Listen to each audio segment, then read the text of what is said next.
All right, we are go for launch. Good evening and welcome to the May.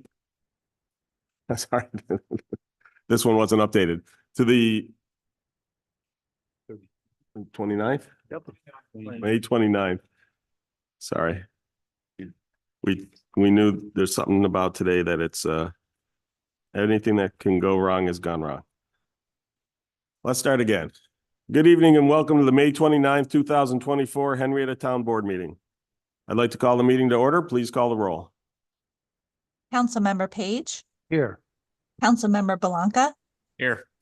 Councilmember Barley, Here. Councilmember Stafford, Here. Supervisor Schultz. Here. We'll begin the meeting with a silent prayer followed by the Pledge of Allegiance to the flag.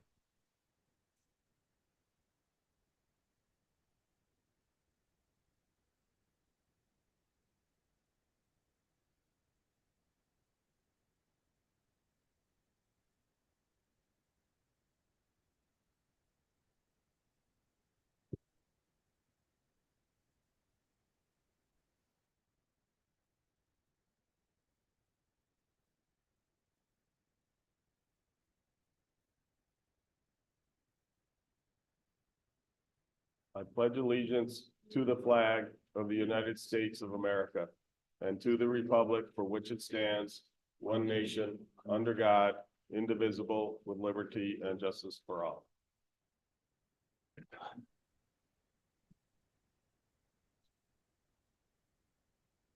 Can I get a motion to approve the minutes? Mr. Supervisor and fellow board members, I make a motion that we approve the minutes of the preceding meeting from April 17th, 2024. Second. Any discussion? Hearing and seeing none, please call the roll. Councilmember Page, Aye. Councilmember Belanca, Aye. Councilmember Barley, Aye. Councilmember Stafford, Aye. Supervisor Schultz. Aye. Mr. Supervisor and fellow board members, I make a motion to approve the meeting, preceding meeting minutes from May 8th, 2024. Second. Any discussion? Hearing and seeing none, please call the roll. Wait, could you make sure your mic's up? Councilmember Page, Aye. Councilmember Belanca, Aye. Councilmember Barley, Aye. Councilmember Stafford, Aye. Supervisor Schultz. Aye. First up, we're going to have some recognition resolutions. Joe, could you give us our first one? Yes, Mr. Supervisor, I have resolution number 11-175, 2024.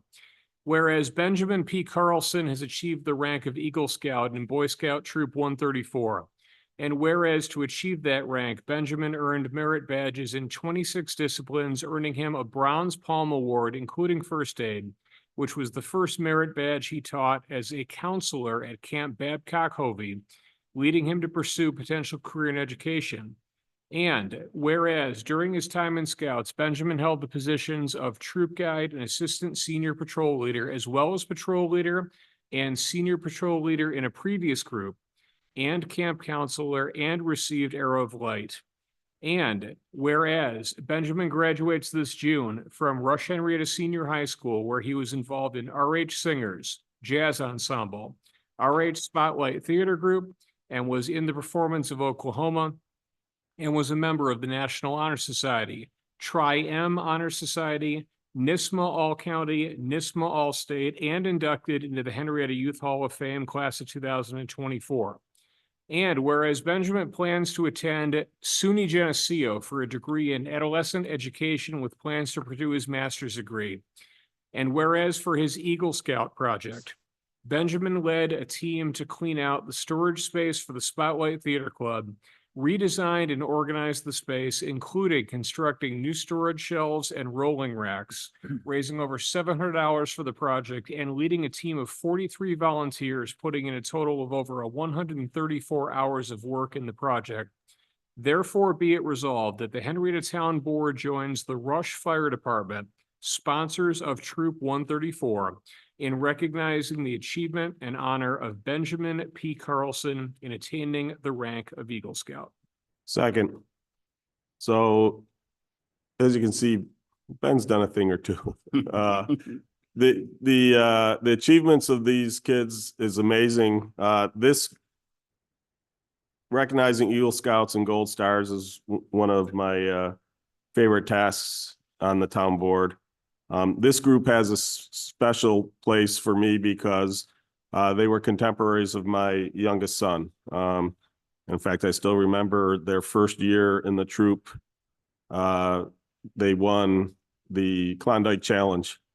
And my youngest son at the time hadn't hit a growth spurt yet, so he was the perfect. You don't know it. One of the scouts is in the sled and the others have to push him around the racetrack without spilling water. And no, you can't leave it out so it freezes. That would be cheating. And they won the whole event. So I've gotten to see these kids grow up. I've been amazed at what they've accomplished and what their future plans are. So I will pass on to other board members for comments. Yeah, well, I've got a pretty deep connection to a lot of these guys also. I got a chance to teach 3 out of the 4 of them last year. And Ben was that student that you never wanted to have raise his hand because he was going to ask the question you couldn't answer. He just had such a deep knowledge and understanding and appreciation and curiosity for what was going on in the classroom. I know that my family will always remember him as the giant in Big Fish. I can't imagine being up on stilts for that show, but yeah, what a fantastic young man, and looking forward to the celebration coming up on Sunday. As I've said many times with the Eagle Scouts, what a tremendous thing to put on a resume for the rest of your life. It's such a great opportunity for young men and even with the Scouts of America or and young women to come together, not only to learn teamwork, but something that's really near and dear to my heart, and that's public service, volunteerism, and giving back. That's something that has to come from the heart. You can't just tell somebody to do that. So that young man has done a lot of things and has a great future, as all these young men do. My hat's off to all of them. Just done all these Eagle Scouts. I find it every time just amazing how much they've achieved in such a short period of time. So that's. Rob, did you want to add anything?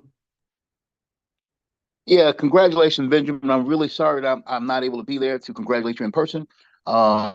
Great job with Eagle Scouts and continued success over at Geneseo with your education career and beyond. My granddaughter, Aaliyah Bridges, is also graduating in your class. So you have a great class. Is there anybody from the public who would like to add any comments?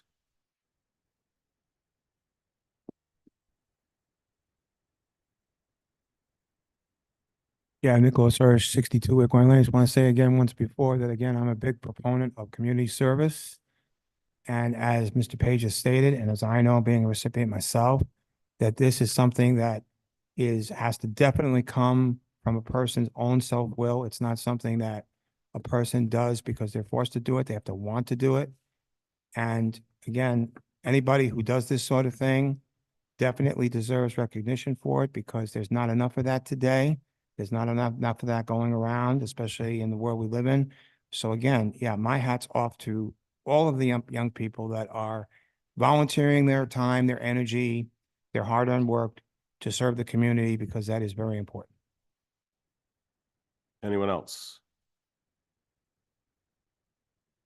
And hearing and seeing none, please call the roll. Councilmember Page, Aye. Councilmember Belanca, Aye. Councilmember Barley, Aye. Councilmember Stafford, Aye. Supervisor Schultz. Aye. So I don't think any of the 4 scouts were planning to be here, but I hadn't heard anything. Is anyone here? Okay, I don't see anyone. Their Eagle Court is Sunday, so our plan is to bring the resolutions to the court, but a number of them do get on YouTube to watch the stuff later. So Well, thanks for letting me know that, Steve. Appreciate it. fellow board members, I have resolution 11-176, 2024.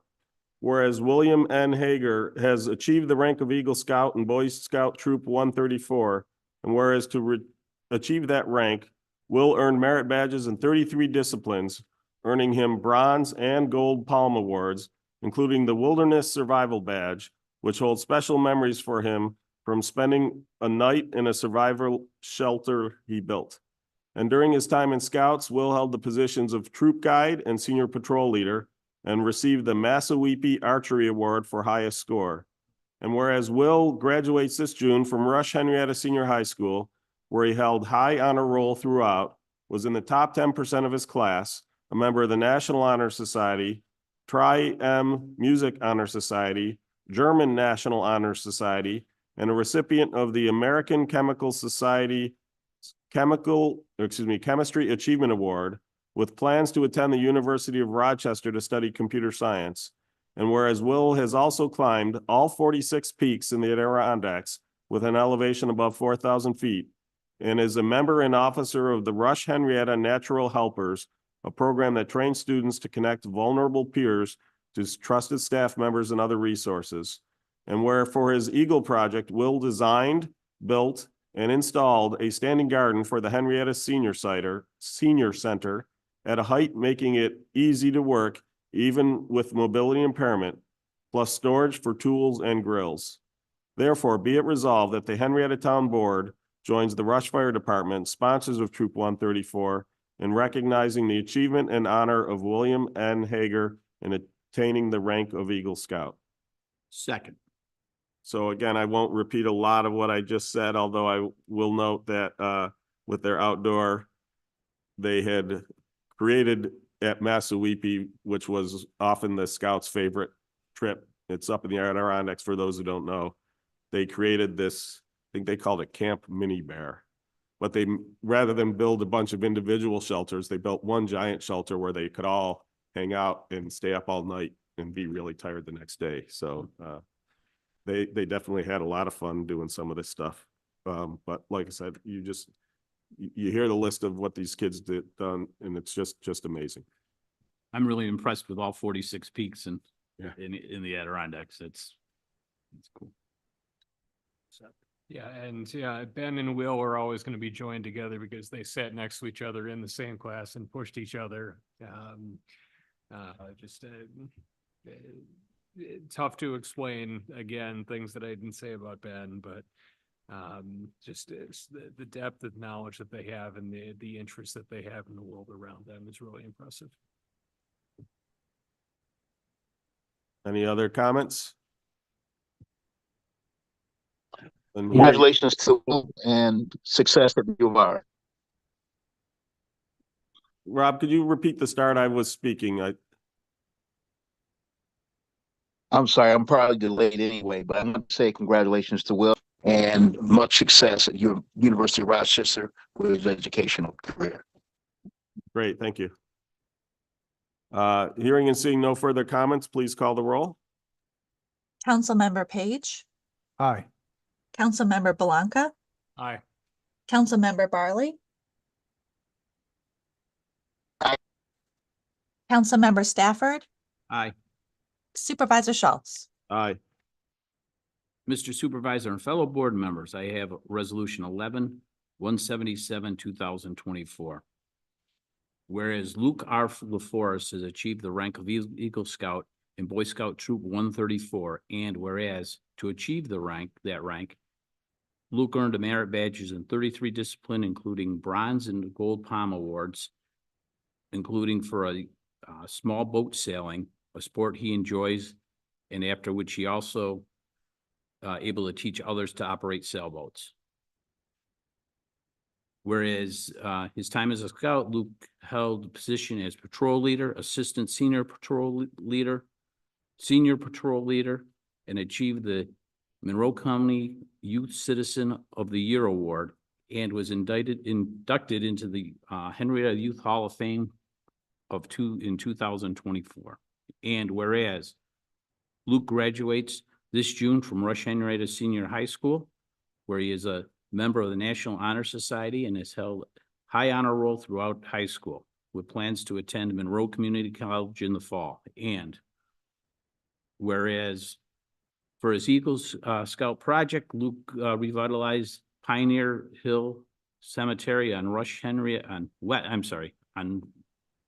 West Rush Road in Rush, New York, creating greater accessibility by clearing a trail and lining it with logs, building and installing a staircase, and removing overgrowth that limited access, as well as cleaning up the cemetery itself. Therefore, be it resolved that the Henrietta Town Board joins the Rush Fire Department, sponsors of Troop 134, in recognizing the achievements and honor Luke R. LaForest attaining the Eagle Scout. Second. So again, amazing group of kids, amazing what they've accomplished. Just so proud of these guys. It's great taking care of a cemetery too. I mean, that's really honorable. Even if it's hard to say, Rush, West Rush. Rush, New York. It is. Yes. The second W always seems to creep in. Any other comments? Hearing and seeing none, please call the roll. Councilmember Page, Aye. Councilmember Blanca, Aye. Councilmember Barley, Councilmember Stafford, Aye. Supervisor Schultz. Aye. Mr. Supervisor and fellow board members, I have resolution number 11-178, 2024. Whereas Zachary D. Sparrow has achieved the rank of Eagle Scout and Boy Scout Troop 134.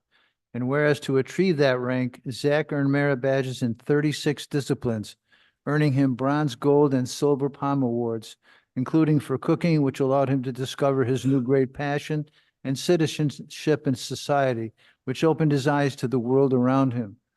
And whereas during his time in Scouts, Zach held the positions of patrol leader, assistant senior patrol leader, and instructor, and received the National Outdoor Achievement Award. And whereas Zach graduates this June from Rush Henrietta Senior High School, where he was a member of the National Honor Society, the German Honor Society, and the 2024 Outside the Ordinary Scholar winner, with plans to attend SUNY Polytechnic to study computer engineering and electrical engineering. And whereas for his Eagle project, Zach rejuvenated his church's memorial garden, making it accessible again by removing overgrowth, rebuilding the pathways with pavers that are ADA compliant, building and installing new wooden benches for better seating, including pouring concrete slabs for them to rest on, and cleaning up and mulching the flower beds and plant areas. Therefore, be it resolved that the Henrietta Town Board joins the Rush Fire Department sponsors of Troop 134 in recognizing the achievement and honor of Zachary D. Sparrow in attaining the rank of Eagle Scout. Seconded. So just one other comment I'll add about this troop. As with any troop, the quality of, there's often some really strong advisors and mentors and, troop leaders. And this troop was blessed to have one in Jeff Kachala, who did so much for the kids, and I'm getting a little verklempt. Just an amazing individual, and the high number of Eagles that have come out of this troop, I think, is part because Jeff was able to keep their interest and encourage them, help them, give them guidance as to where they can go to meet their merit badge requirements, because there are a lot of different places, whether it's at Massawepie, whether it's at some of the merit badge colleges that they call it, just really supportive of the kids. And I don't know how many of if you've ever been to an Eagle ceremony, they have a pin that you give out to a mentor or someone who helped you along the way. He's got to have a drawer full of those pins because so many kids appreciate what he does. So That's Special quite shout a, out to Jeff. quite a group of 4 young men right here. And what a refreshing way to start this meeting. Our country's in good hands. So much negative going on today. It's so great to see positive in our lives. Any other comments? I have one. Just congratulations to all 4 of these young men. It's really nice to see how giving they are to their churches and their community. Congratulations to y'all, and especially you two also right now, Zachary. And hearing and seeing no further comments, please call the roll. Councilmember Page, Aye. Councilmember Belanca, Aye. Councilmember Barley, Aye. Councilmember Stafford, Aye. Supervisor Schultz. Aye. Mr. Supervisor and fellow board members, I have resolution number 11-179, 2024. Whereas Don Alhart's career in television news began on June 6th, 1966, as a reporter at WKR-TV, now Wham-TV, and quickly moved to anchor, from which position he will be retiring after 58 years of service on June 6, 2024, after setting the Guinness World Record for the longest career by a male television news anchor, with all of those years of service spent at Wham-TV, located here in the town of Henrietta. And whereas during his distinguished career, Don has been recognized 3 times with the prestigious Edward R. Murrow Award for Best Small Market Newscast in the Nation, receiving the honor in 1997, 2000, and 2001, as well as 2 additional Edward R. Murrow Awards for writing, and was inducted into the New York State Broadcasters Association Hall of Fame in 2010.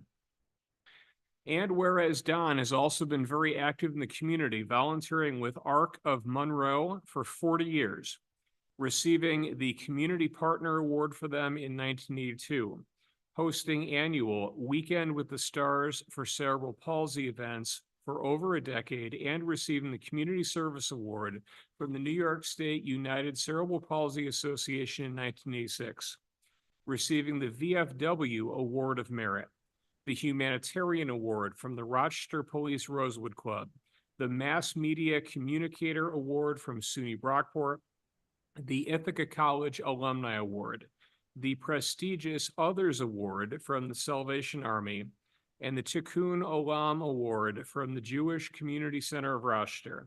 And Don has been an active member of the Rochester Rotary Club since 1976, serving as president in 1987 to 1988, Rotary District Governor in 2002 and 2003, and receiving the 60th Annual Rochester Rotary Award.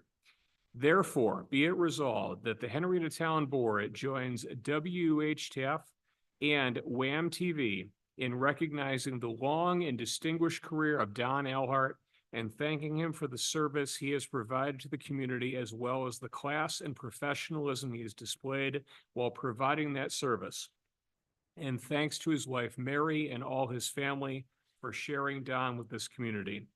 Be it further resolved that the private road located off West Henrietta Road, directly across from the end of Calkins Road, be heretofore named Don Alhart Way in recognition and honor of all that Don has achieved and provided to the community. Second. So kind of the opposite of the Eagle Scouts, although very similar in when you look at all the stuff that Don has done. And in fact, I've done a number of these, written a good number of these recognition awards. This is the first one I had to drop a font size in order to fit it on the certificate. And I had even tried to edit down as much as possible all the awards and achievements Don has had. If you leave here, do us a favor, don't talk about this yet. Don doesn't know it's coming. Hopefully he doesn't pay attention to our agenda because it's on the agenda. But the plan is that on June 6th, they're going to unveil the new street name. So for it's the road, you keep going west on Calkins, you get to West Henrietta Road. It's the road beyond there in between Channel 13 and the Subaru. dealership. So that will be named Don Elhart Way. And I'll just add a personal touch from Don just to show the kind of guy he is. So my cousin's daughter started working at Channel 13 late night shift, and one of the first people to welcome her was Don Elhart, and basically gave her his direct number if she ever had questions, ever needed help. You know, here's somebody who had been in the business at that point for 50 some odd years, helping out a rookie. Just the kind of guy he is. So. Yeah, it's, for me, spending my entire life here in Henrietta and actually having grandparents that lived across the street from Channel 13. It's the only news network that we watched. And Don Elhart has really been the voice of news in this town as far as I've experienced for my entire life. So it can't say enough about, and I was thinking about this, June 6th, 1966. Wow. 58 years. God bless him. And again, hopefully he's not reading our minutes and he gets to celebrate this, as he deserves. Just really in many ways, the face of Rochester, I think. I was surprised to see that he wasn't an Eagle Scout because that resume was a before and after of the 4 young men that we heard about tonight. Right. For all I know, he was. They just didn't have enough room on the website to include it. Any other comments? My comment would be congratulations to Don Elhart. And I'm so used to watching him with Jenny, who retired some time ago. I still see her and sometime in Wegmans, but great service to our community. Well-deserved award. Yes, just quick corrections. It's W.O. Say your name. Kevin Yost, 1474 Middle Road. Kevin Yost, it's WOKR TV, We're Okay Rochester, and then WUHF TV. Mhm. Thank you, Kevin. Thank you, Kevin.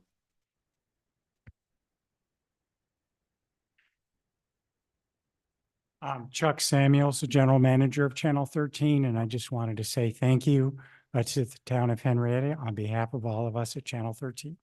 It's a sad day next Thursday and also a celebratory day. So we plan to surprise him with Don Elhart Way during the 6 o'clock news on next Thursday. So I think he'll be quite touched. So thank you again very much. We appreciate it. Thank you. Sounds good. Thank you. Yeah. So I'll want to coordinate with you as far as handling off what we do with the road signs, whether we want to have, what we want up, that type of stuff. So. Any other comments? Hearing and seeing none, please call the roll. Councilmember Page, Aye. Councilmember Belanca, Aye. Councilmember Barley, Aye. Councilmember Stafford, Aye. Supervisor Schultz. Aye. So I'd just like to offer a round of applause to all 5 of the folks being recognized tonight.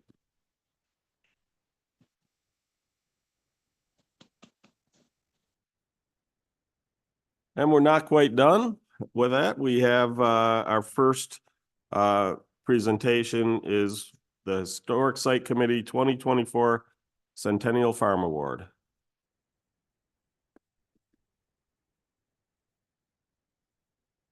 Supervisor Schultz and members of the town board, on behalf of the Historic Site Committee, I am pleased to present a Centennial Farm Award to Todd and Patricia Ladd. This award was established to recognize those farms and farm families who have contributed to preserving Henrietta's agricultural resources.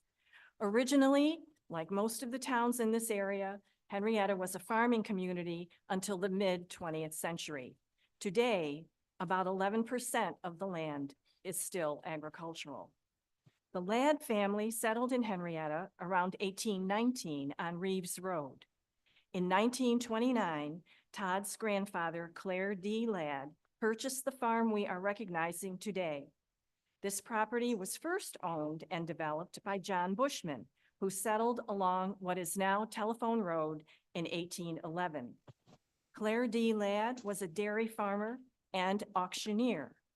Todd mentioned taking a calf to the Monroe County Fair when he was growing up. The cattle were sold in 1968. 5 generations of the Ladd family have worked on this farm. Today, wheat, corn, and soybeans are grown on the land.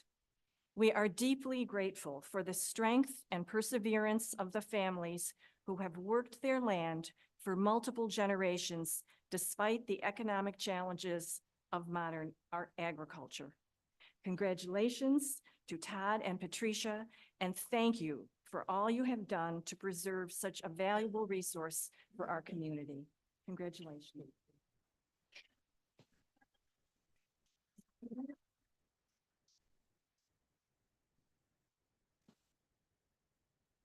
We do, yeah. It's the one right up front. Yep. Yep. Sure. You got it? Okay. Joe? Yeah. No, that's great. You have the microphone. You guys don't want this. We have a parliament event. With a good proportion of that. Yep.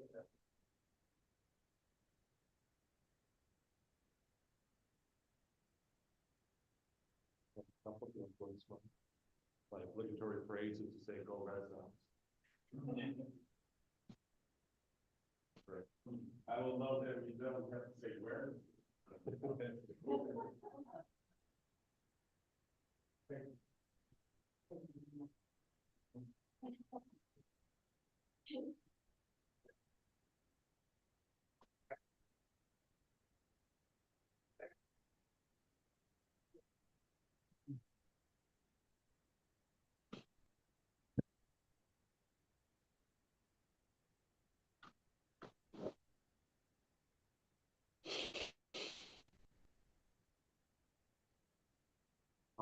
Roll call. Oh, there is no roll call. That No. one's not a resolution. Not sure why we don't do it as a resolution. I mean, we should fix in the future. All right. Next up, we have special use permit application number 2024-019, Dennis Nabe, 1546 Erie Station Road to have horses. Do we have a representative? Dennis or someone? Come on up. Introduce yourself, give us a brief description of what you guys are looking to do. Yes, Dennis Nab, 1546 Erie Station Road. My daughter purchased the property. Well, my daughter and I purchased the property. It's 6.5 acres in Henrietta off Erie Station Road. It was prepped. The person that we got it from had horses years ago. So it's already got a nice little horse barn and everything set up, 2 stalls. So we wanted to have horses there again, but we wanted to approach the town board for a special use permit, make sure it was okay to have them there. We read 2 separate sections of town code that said we could. One place said we can, and one place said we need a special use permit to have them. So here we are. Yeah, so what's interesting, in the zoning district, the stables are allowed. You don't need a special use permit to build the stables. But in the other section of code, you do need it for the horses, unless it was an agricultural use, in which case you wouldn't. But so we just decided to, there's a little bit of ambiguity there. But we decided to go the route to hold this, so. And so I assume the stables are in good repair? Yes, they're in very good shape. And then what are you gonna do as far as, I assume you'll have some contract to get the hay, oats, wheat, whatever you need for your horses? Yes, I have 2 different suppliers for hay, so that even if one is out, I can always have access to more. And I plan on clearing an acre and fencing it in and growing grass there, so they have grass to graze on throughout the day and throughout the year too. And then what are you doing as far as mucking and taking care of the waste? So there is a company, we just recently acquired a dump trailer, so I clean this. I clean out the paddock every day or every other day. We have a little pile that we take out probably about once a week or so. There's a company over in Farmington, Vermagreen, they do composting, I've dumped it there a couple of times. And there's also a place over in Honey Eye Falls that accepts horse manure that I can take it to dump there. Perfect. Cause that, you know, when I was looking at it, that the really is the only concern, you know, from the horse's standpoint, of course, you want it, like you say, muck every day, cause you don't want them sitting in their own waste, but then from the neighbor standpoint, you want to make sure it's being properly disposed of, because Yeah, they, whereas the stuff they drop out in the yard typically is, it's not gonna go anywhere, although like you said, if you got a paddock, you're gonna want to clean that up, but when it's the muck because of how it's been trampled and or mixed with urine, that you don't want that getting into the groundwater and running into streams and stuff like that. So I'm glad to hear you have a solution. We'll probably still put a condition for that on the resolution of the, you know, the approval, because like I said, that's one of those things that we want to make sure that you continue to do that, because well, and it's not just that, a special use permit, once granted, stays with the property. So whoever, you know, when you guys decide to move on, whoever comes in, if they want to have horses, they can too, but they would have to meet that same requirement. So this is one of the things we always say is it's not even just a question of whether you're going to keep doing it. It's whoever takes over after you, yeah, that they'll continue to do so, because that's important for the neighbors. And like I said, for the health of the horses. So glad to hear it. Other questions, comments? Are we limiting this to 2 horses or so 3, I had 2 horses when I moved up here at the end of February. Okay. And on March 17th, St. Patrick's Day, one of the horses had a little baby. How many stalls does the stable have? Currently, it's a 2 stall, but one of them is a foaling stall that I can divide into 2 to make it a 3 stall barn. Gotcha. That was the reason I asked, Yep. is because I heard 2 stalls. Yep, So and we they're all gotta, girls, so so we're gonna no more have babies. limit it to 3.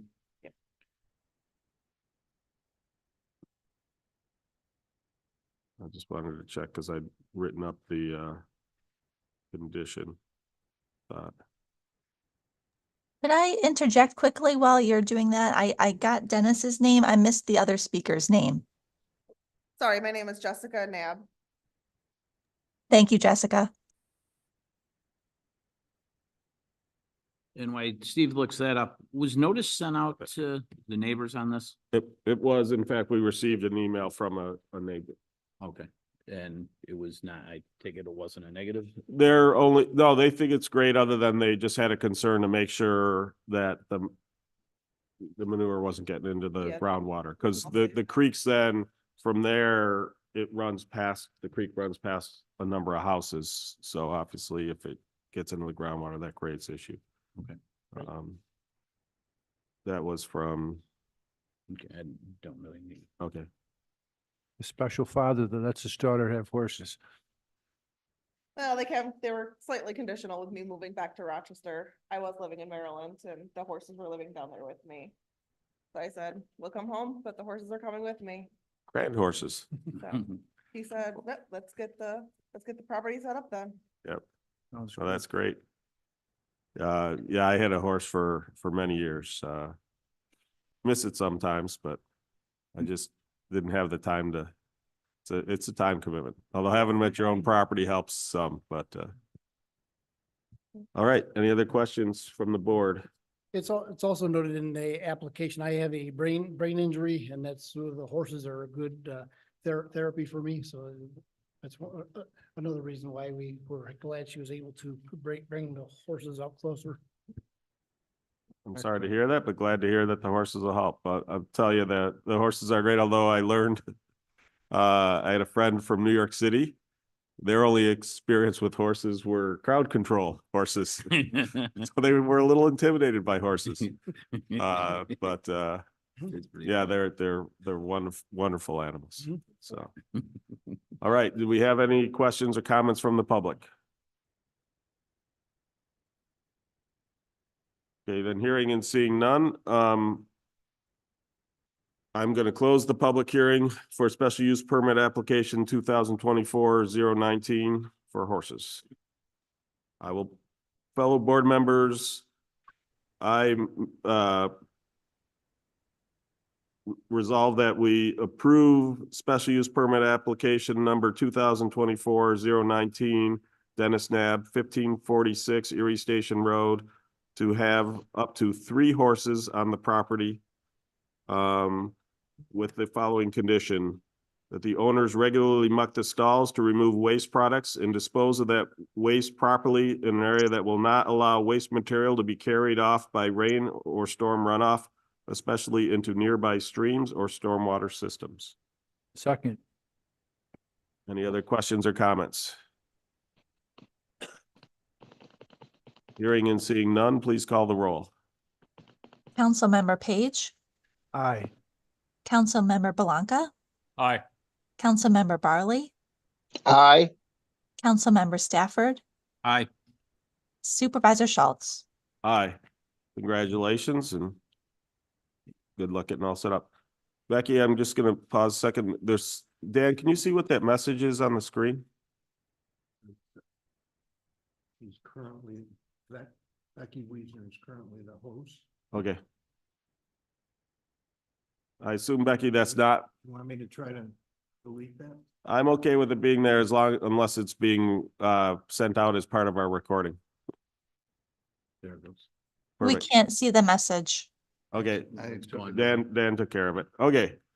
Next up, I have special use permit application number 2024-020, David Potter, 32 Ravens Road, to have 4 dogs. Good evening, board. My name's Dave Potter. I'm Diane Potter.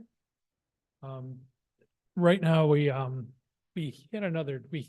purchased another dog. My mom lives with us. She's 90 years old and she has dementia. And she has a dog. She wanted a dog for her. And it really comforts her and keeps her busy. And she doesn't, I don't know, she doesn't go all over and yeah, she wants to talk. We have Yorkies that are very active and high strung. So we have 3 Yorkies. They're small. They're like between 5 and 7 pounds maybe. And they are rambunctious and they don't sit. They're not lap dogs or anything like that. And she's homebody. So she tried to pet them and they don't sit. And I can tell you now, they don't sit. They're very rambunctious. So she talked to my husband, who's her son, who wanted a dog. So that's how we got a 4th dog. Go ahead and explain the rest. We actually brought a picture if you want to see her, because she's, the dog's about 7-8 pounds. and- Becky, do you have that picture? Or I- no? Oh, no, We no, have it never on mind the then. phone, on the phone. Oh, I didn't know if you had sent it in ahead of time. Oh, no. No, sorry. The town loves dogs, so if Yeah. you ever, bring your Yorkies in, if you're coming to town hall for business, by all means. Well, we'll bring it to the next board meeting. There you go. Yeah, but that's why we want to Yeah. get a special permit for the next stop for a 4th dog. I didn't know we needed to get one. That was our bad, Yeah, a lot of people aren't aware of that thing, but it starts to get into, you start to get people improperly running kennels, which is where the restriction is from. But usually for stuff like this, like I said, it's not an issue. Typically what we do is we make the special permit, that it expires when you no longer have one of the dogs, then you're back down to 3. Although I would note that if, I'd want it to be that if it's the lap dog unexpectedly passes away early and mom's still alive, I would still want you to be able to go get another lap dog for her. So, that'd be great. yeah. That's all just when one goes, it when one of the dogs go, it doesn't get replaced. Right. Like, as we mentioned, the problem with special use permits, and I wish there was some other vehicle by which we could do this, because special use permits stay with the property. Right. So then you guys move out and we grant you this because it's 4 little dogs, and then that's that's why we typically make these expire. Okay. So, any All other set. questions, comments? So, what breed dog is a nice little calm lap dog? It's a mix. Yeah. We got it from, Love mutts. if you wanna hear the story? Sure. I work for the health department and I was down in the city and somebody was carrying this dog around, not doing what it should for the dog. So I asked if I could buy it and it was, I don't know what mix it is. So it's a rescue. Yeah. It was a rescue and they paid 200, went to the bank and I got $200 and I took the dog. Great. So that's how I got it and it's like very complacent. It's Yeah. like lays, so. Perfect. Great. Right. Every dog I've owned has been a rescue dog and a mutt. I'm a big believer in mutts. So It's a sweetheart, so. sounds good. All right. Okay. Make a motion to approve special use permit application number 2024-20 to have 4 dogs at 32 Ravens Road with the understanding that when one passes away, it will not be replaced. With the exception, again, if it's the lap dog, and mom's still at the house. Okay. Yep. Okay, thank you. Thanks very much. Wait, hold on. Second, I'll second the motion. Okay. Thank you. Thanks, Coach. Any public comment? Hearing and seeing none, please call the roll. Councilmember Page, Aye. Councilmember Pallanca, Aye. Councilmember Barley, Aye. Councilmember Stafford, Aye. Supervisor Schultz. Aye. I guess I will officially close the public hearing for special use permit application number 2024-020. No problem. Next up, we have special use permit application number 2024-010 Heritage Structures LLC, East Henrietta Road, the vacant land north of 2500 East Henrietta Road, to utilize the lot to display and sell sheds. Come on up.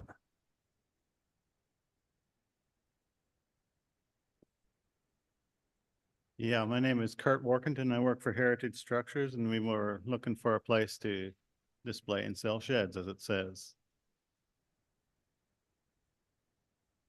So I know you were here in the past and we had some issues. So if you looked at then obviously backing down from, because the original drawing had stuff on the part of the land that greatly drops off to the west or to the east, excuse me. So I assume you've narrowed it down. Yes, we just used a usable, mostly level land. So one of the things in our town board, something that we put in my first year in office of the board, we were meeting at least 2 times a week outside of the board meetings to put together a comprehensive update to our comprehensive land use plan. One of the things we had is something called transitional buffers. So for these properties that have long been dormant next door to residential homes, we have what's called a transitional buffer. For commercial next to house, in this particular case, it's about 100 feet. We went through and wanted to limit it.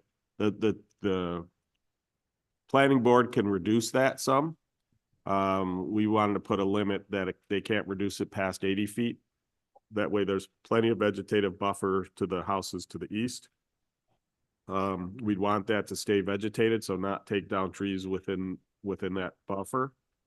And then the other, and I'll read the actual conditions, but because the other thing we had is when I looked at your plan, I want you to work with our Director of Engineering and Planning to improve the site plan. Because for instance, right now, I don't think there's a good turnaround either for the trucks dropping the sheds off or for customers coming in and parking. But that's ultimately a site plan issue, not a special use permit issues. But we just basically note that on the special use permit that as a condition, you have to get that approved, address that issue with the planning board. So, or excuse me, not the planning board, the the Director of Engineering and Planning, and our Planning Board Chairman, because I think yours is gonna be administrative. Is that correct, Chris? Is this an administrative review? Chris Martin, Director of Engineering and Planning. Yes, it'll be an administrative site plan review from the engineering department. However, if the applicant requests a reduction in the transitional buffer from 100 feet to 80 feet, then that'll be a discussion item with the planning board, because only the planning board can grant that relief. Right, so, does that make sense? Yes, it makes sense. Okay. It's a little hard to know, picture in my head, how much room we would have left. Yeah, and basically, that's why he's got the maps.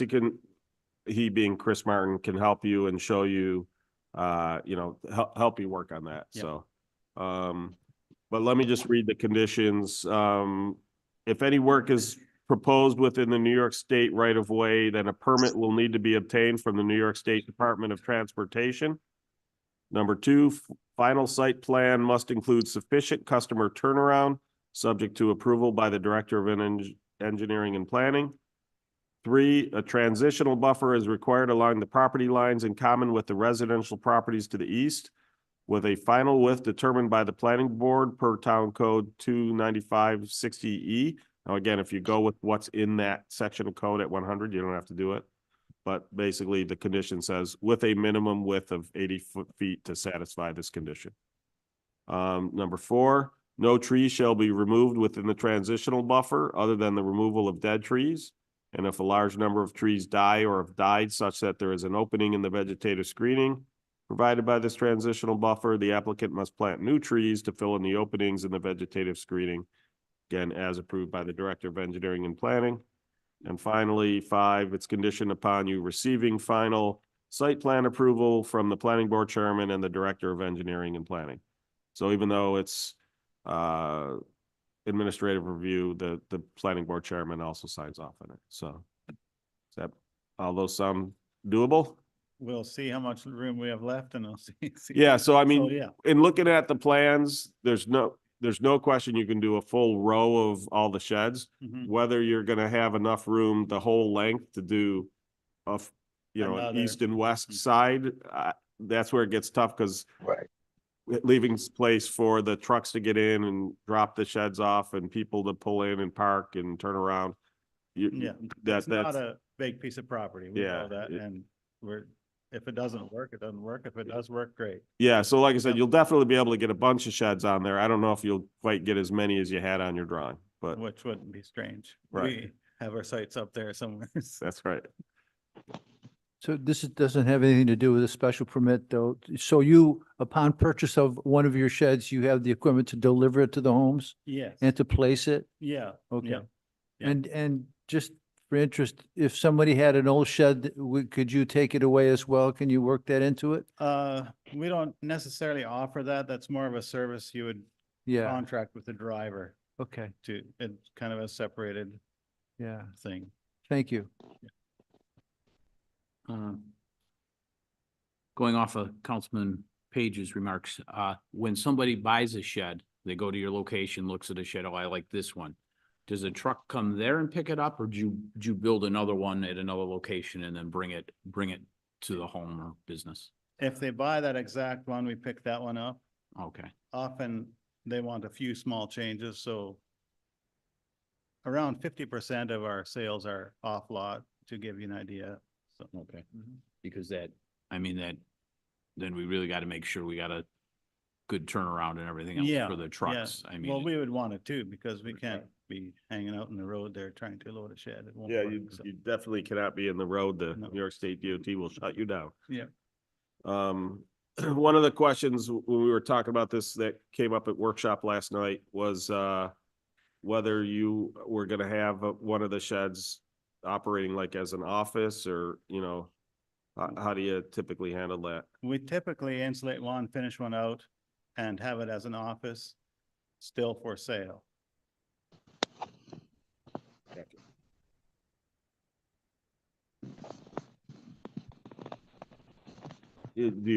Are you gonna have restroom facilities like a porta potty, or are Porta you gonna potty, go? Yeah, yeah. okay. Okay. The only thing I'll note, I'm pretty sure just, that the state DOT will require you to pave the, entrance, and I believe our code requires you to have a paved parking lot for where the customers park. But as far as, you know, where the sheds sit, I think you can get away with, you know, crushed stone or stuff like that. You can also check with the town to see if we have extra millings.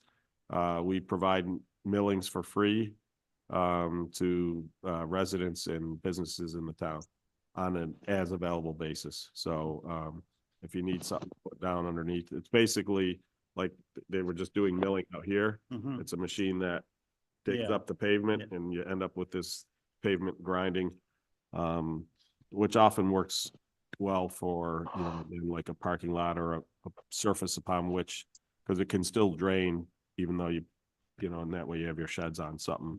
I wouldn't want to see your sheds on grass. I don't think that would be good for your sheds or.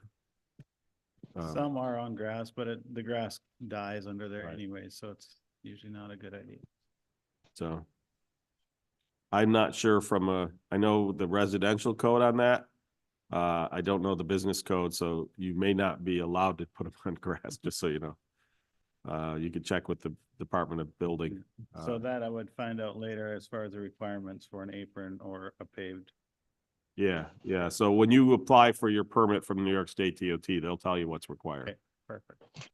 So. Any other questions, comments? Anything from the public?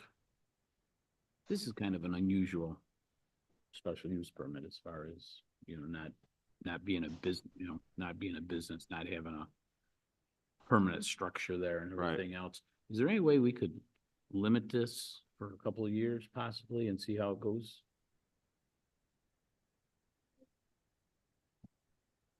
Not sure.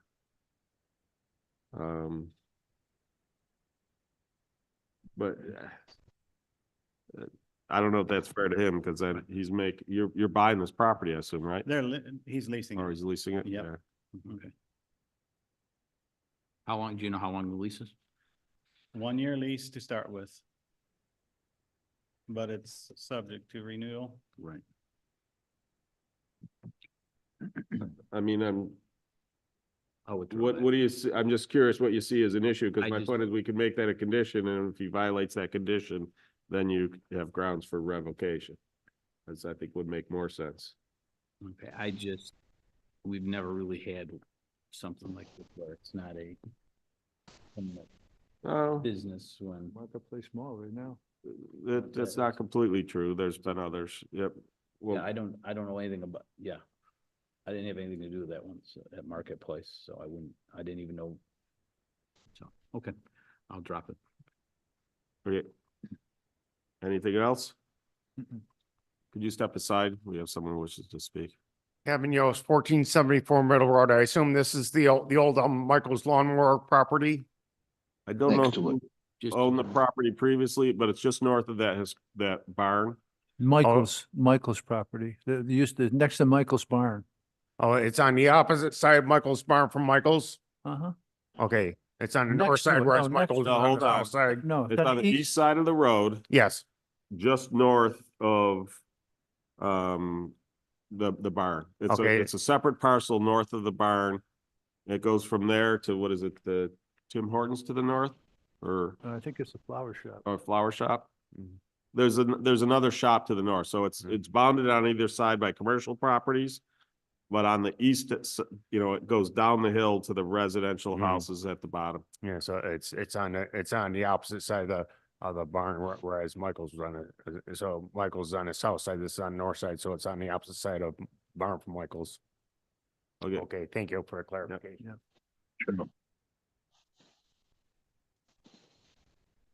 Any other questions, comments? And hearing, seeing none, I'm going to close the public hearing for special use permit application number 2024-010. Mr. Supervisor, I'd like to make, Oh, we've got a sorry. prepared one. oh, I'm sorry. No problem. Fellow board members, I have resolution 11-180, 2024 to issue a negative declaration and approve special use permit application number 2024-010 for an outside display of sheds for sale by Heritage Structures LLC on a vacant parcel of land located on the east side of East Henrietta Road. Second. So as mentioned, there were those 5 conditions in there. And you'll need the site plan approval. Any other questions, comments? Hearing and seeing none, please call the roll. Councilmember Page, Aye. Councilmember Belanca, Aye. Councilmember Barley, Aye.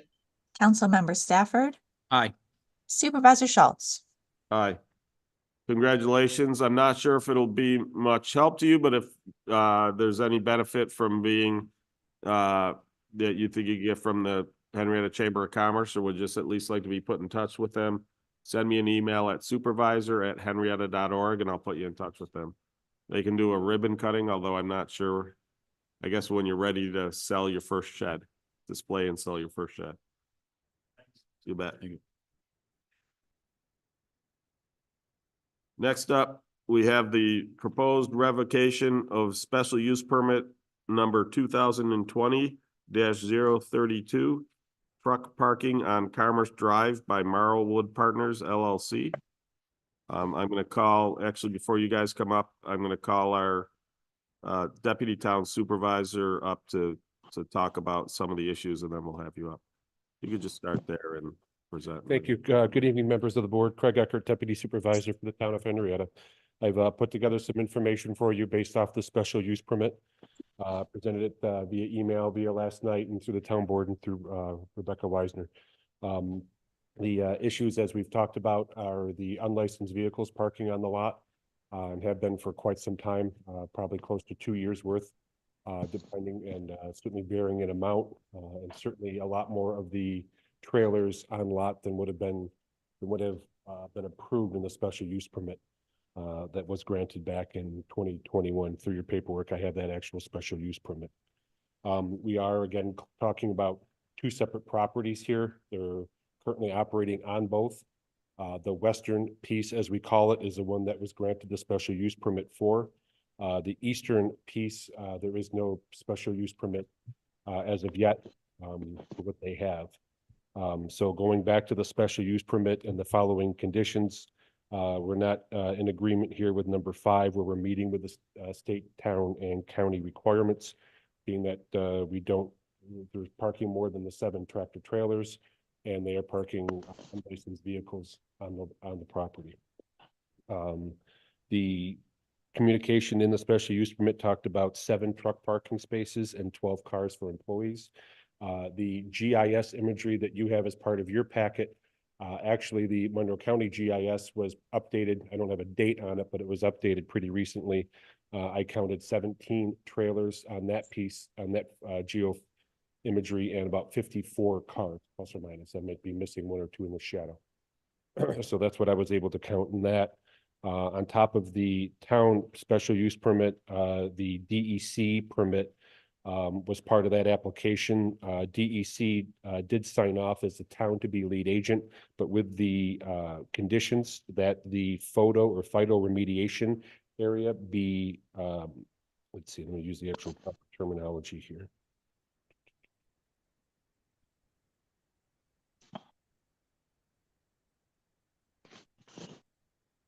Yeah, the photo remediation trees cannot be removed, and the monitoring wells on site will also need to be protected.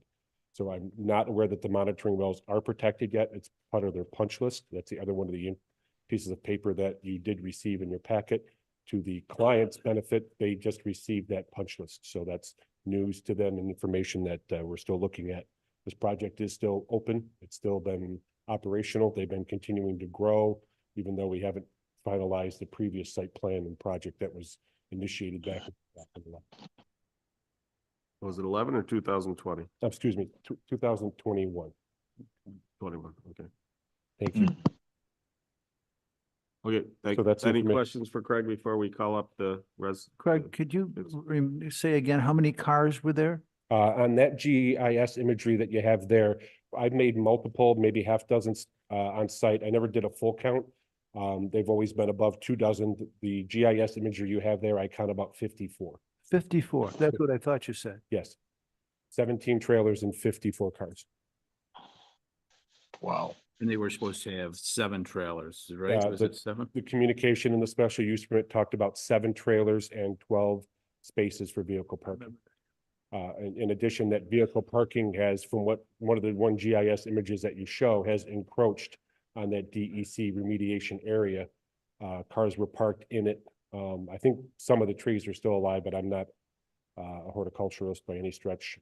And then the landscaping on the north side is also not, and the west side is not been installed yet for the site plan that you have. Thank you. Okay, thank you. Okay, so now I'll call up representatives from the property.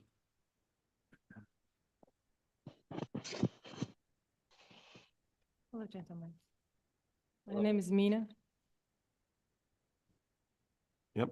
Let me explain this guy. How you doing, guys? I'm sorry. Could you, I didn't catch your last name. Mina Amari. Okay. Numeira Amari. Okay. And are you owners of the Yes. business operating there? Yes. Do you want to address how this has grown so dramatically with that you're essentially over, you're encroaching on the neighboring spaces, you haven't done the stuff that was promised to be done, there's unlicensed vehicles, unplated vehicles. In December, we had a meeting with the Stephen McIntyre, I think, and Christopher. They were at our property. We were discussing everything based on a site plan.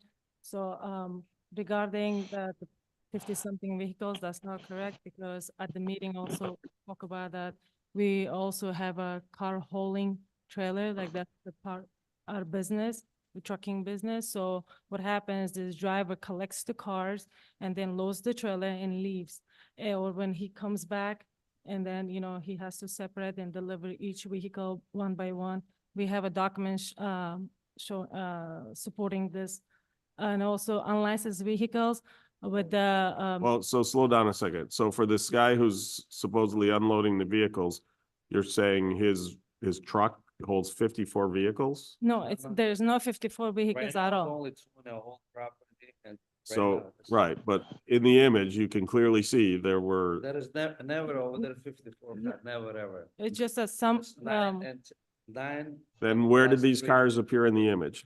and the other unlicensed vehicles that is on the foundation side by the fence on the picture, those are vehicles that he owns them. He has a dealer license. When we were at the meeting, Stephen and Chris, they told us that we cannot have this because our property is not facing the Henrietta side. Well, And you then- also don't have a special use permit to operate a dealership.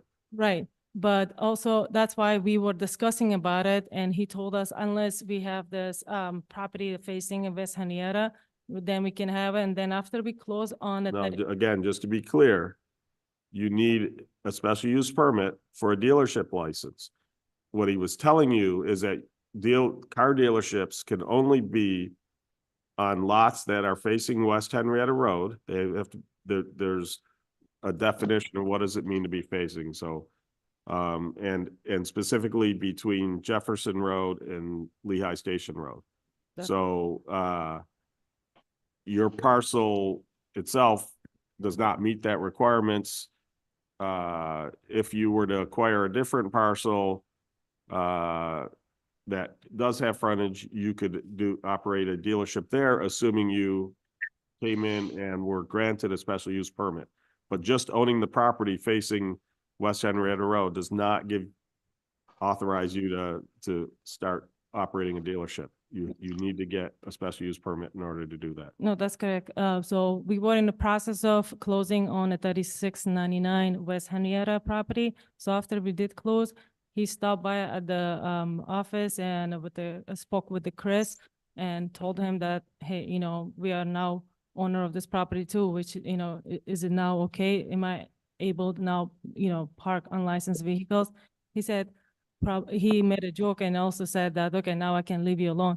But there was a misunderstanding that we didn't know that he was supposed to still submit application for a permit. He being, My husband, yes. yeah, okay. Yeah, but he had the conversation and we also dropped off site plan with we also brought a copy that where we want to expand, more parking space for trucks. He dropped it off at the office, and the next time he again stopped by to check on the status or updates, like if there's anything that we need to do. Somebody told him that they couldn't find a site plan. So then after a few days, he stopped by again, and then finally, when they found the site plan, right now they're working back and forth with our architect, Riza, and there's some, Riza was asked to make some changes on the site plan, but we did dropped off the new site plan, asking for more parking. And so for your unplated vehicles, your plan is that those would only be located at the parcel has frontage. You would not have the unplated vehicles on Commerce Drive. Is that correct? Well, I believe, on the parcel where I have a special permit right now, we only parking the cars that is car hauling, like, for our business, like a trucking business. But and some of them has a plate license, some of them don't, because it's customers' vehicles. But on the other side of a parcel where we don't have a special permit, that's where he parks his cars, which is not for public service or for public to, for him to fix or do any kind of service for public. He just buys them and sells them back in the auction. There's nothing that he does repairs or for people. That's why it's specifically for his own. Where do you handle transfer of title? When you're selling these cars that you're buying and selling, where do you handle transfer of title? Through his dealership, through his own dealership. Where is your dealership located? West Main Street, 514 West Main Street. I told the guy as soon as I moved that property. Could we get another microphone for the speaker? Oh, thank you very much. Thank you. We'll purchase that property. I come all the time to them, listen, this is my license. I want to transfer the Commerce. They told me you cannot have them because your face is not to the west. I understand that. And on my street on Commerce, there is bunch of dealership. I can take picture. There is STS semi-trailer. They have shop over there. They have dealer, a lot of dealership. So I don't know why they're not allowed me to have over there. Okay, I said we work, and they offer me if you have any property like face of the West Hundred Road, then you have it. You'll be okay. And thanks God, so the lady sell the property we bought it. So there is 75 parking lot on that property too. Right. So right now it's only 20 car. It's only mine. Rest of them, I have all document if you guys need it. I showed because we bring like 3 car every 2 weeks from Canada. Ship it to I have all bill of lading, the paperwork. So the car next to the fence, I have picture, all car have plate on it. Georgia, California, people, like moving all over the place. We ship them. We got the proof, we got the picture, everything. Now only 20, but I submit new site plan. I want to park like 30 car and added extra 6 storage for my, keep some of my stuff inside the storage. So I just submitted, but I came to the town. I told them, hey guys, I buy finally the new property, the face of the West Hundred Road. They say, okay. The guy, and I see him, I say, okay. But they now never find my new site plan. I submitted for extra more truck because we now go bigger, I have a lot of space. And then they come with all the wood. I don't have time. I'm truck driving. So now I clean everything's good, but they never come inspect it. They just take the picture. There is a lot of pile. I already, put it in machine, clean everything. Anytime they want, they can come.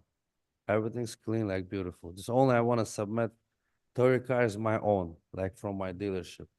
Right. So again, if you're transferring title on that property, New York State considers that to be a dealership. I have dealership. I understand that. I got those.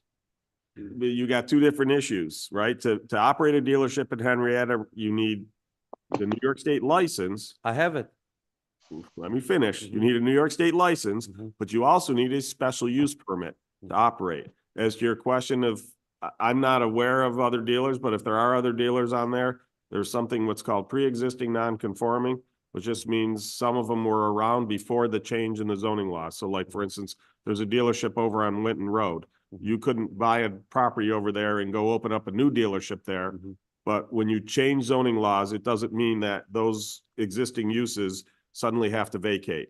They get to stay there as long as they stay operating. There's certain conditions. I won't go bore you with all the legal details, but that's called a pre-existing non-conforming. So the fact that there are or are not other dealerships on Commerce Road has no impact on you, because you have to meet the zoning requirements as they exist today.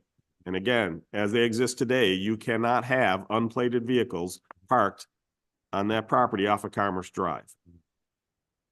Even if you buy the one off of West Henrietta Road, to have the unplated vehicles in your dealership operating out of that new parcel that you've acquired, you need to apply for and receive a special use permit for a dealership. So I don't know if you've put together an application yet, but you need to do that as soon as possible. I do that. Now, if you were to somehow merge and re-subdivide to make it all one giant parcel, although I don't know if you can do that because of the brownfield, but if you could, then yes, even though those are back off of Commerce because it has frontage, it does count. But because right now they're three separate parcels, only the parcel with frontage to West Henrietta Road would be able to, where you could have those, the for sale vehicles. From our meeting last time with the Stephen and Chris, that they said that they have to talk and sit and think about how they can put it together. And for us, because now, like you mentioned, 3 parcel, but the owner is a 1. So, and also the line that divides the Commerce property into 2 parcels. He said maybe we might be okay with the parking our trailers on other side of parcel 2, because I guess the line where it separates the 2 parcel, he said that makes us that allows us to use the little bit of that other side. I'm again, so there's a couple different issues going on here. You don't have approval for operating on that other parcel. Your original special use permit was just for the parcel that does not have the street address. What we did pass a rule is that for what we call internal lot subdivisions. So if you look at it sort of as this, treat it like a plaza, you don't have the setback requirements to that line, but it is a separate line and a separate parcel. Okay, so you just, if you've got a special use permit to park trucks on, we'll call it parcel A, the original one that you got the SUP for, that doesn't give you permission to park trucks on, called parcel B, which is the brownfield, or we'll call parcel C is the one you want to do for your car dealership. So if this permit stands and or you come back in to update it, again, those trucks would only be able to be on that one parcel that currently is not the brownfield and doesn't have the frontage. Your for sale vehicles would only be able to be on the, assuming you were able to obtain a special use permit for a dealership, would only be able to stay on the dealership side. I know some of this may sound arbitrary and controlling, but it has to do with the impacts on the town and the neighboring town.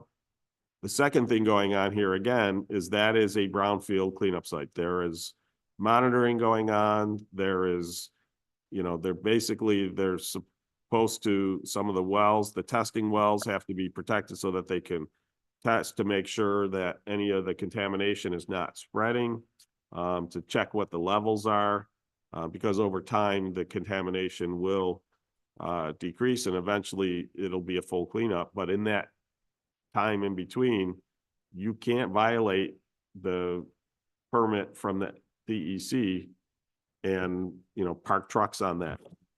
Unless you've got something from the DEC expressly stating that you can park trucks, you can't. And even then, if you've got that from the DEC, you would then have to come to us and get a permit to expand your truck parking onto that location.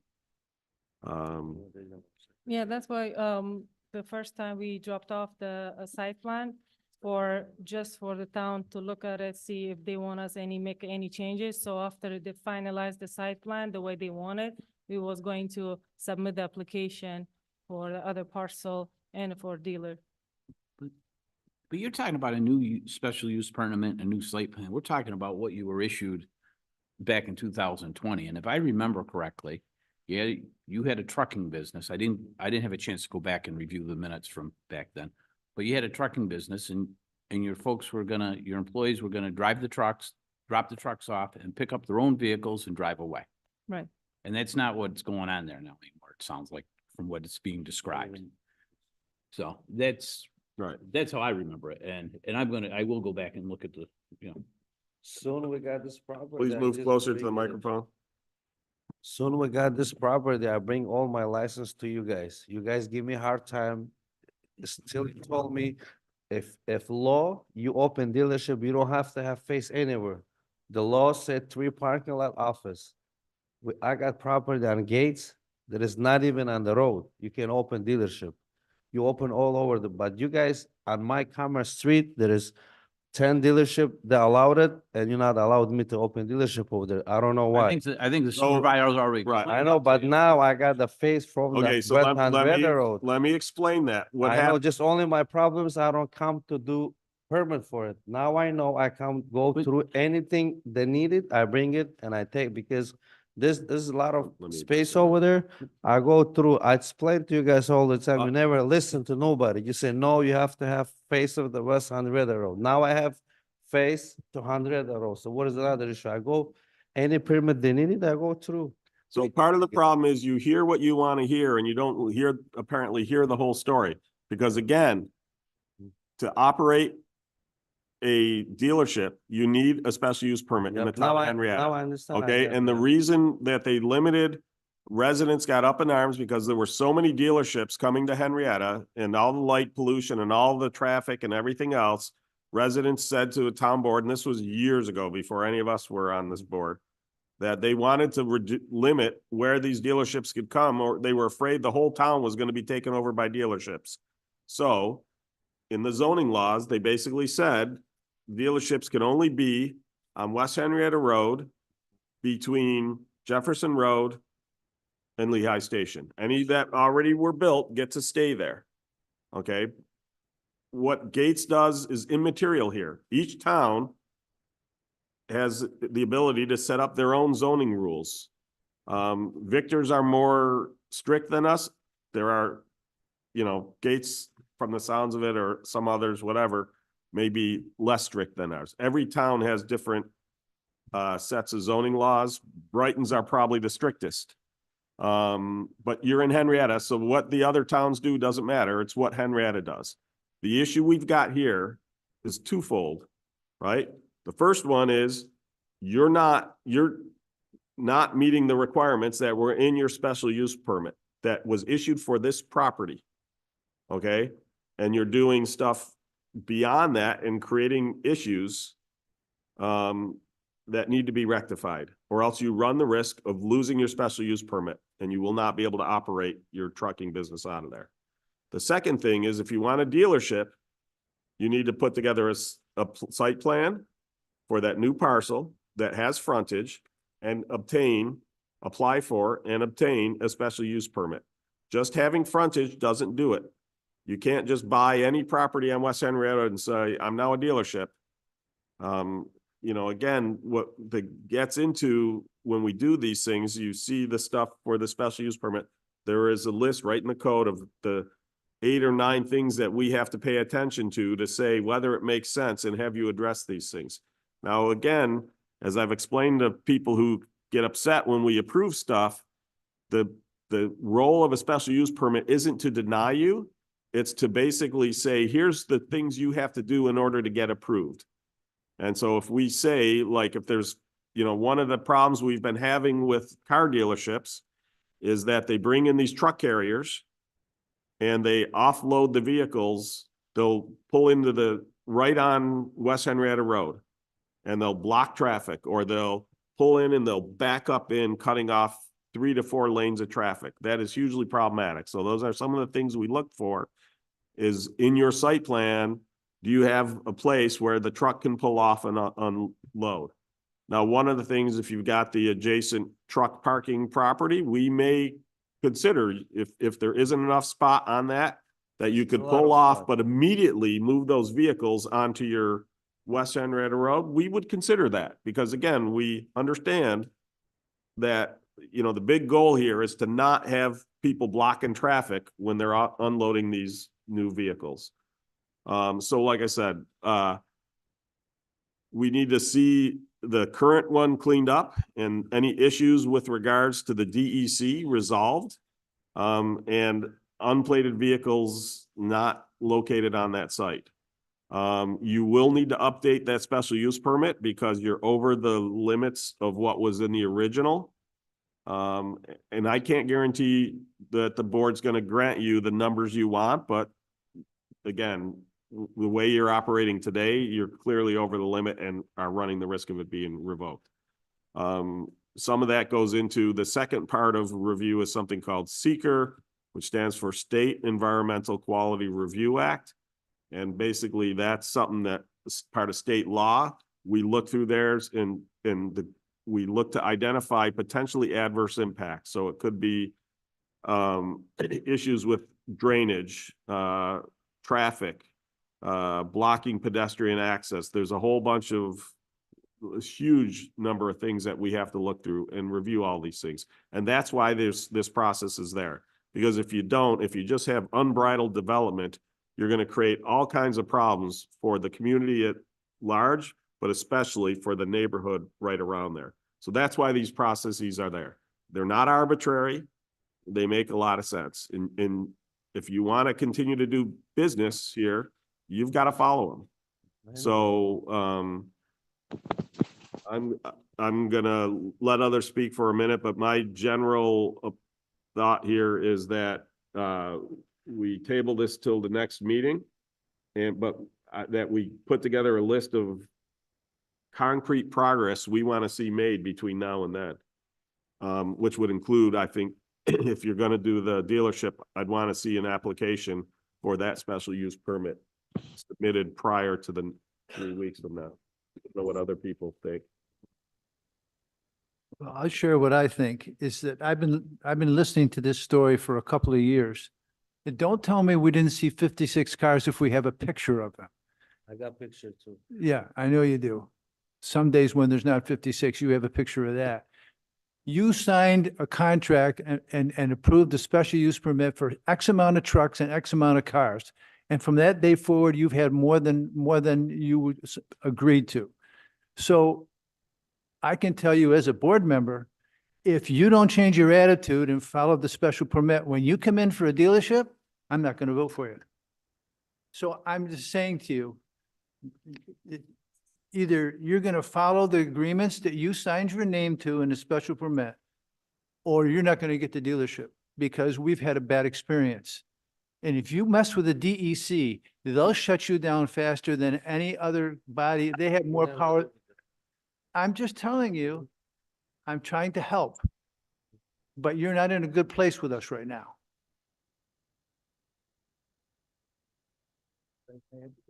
Other comments? No, I'm gonna. So like I said, basically, let's put together a list. I'd like to see an application for a dealership.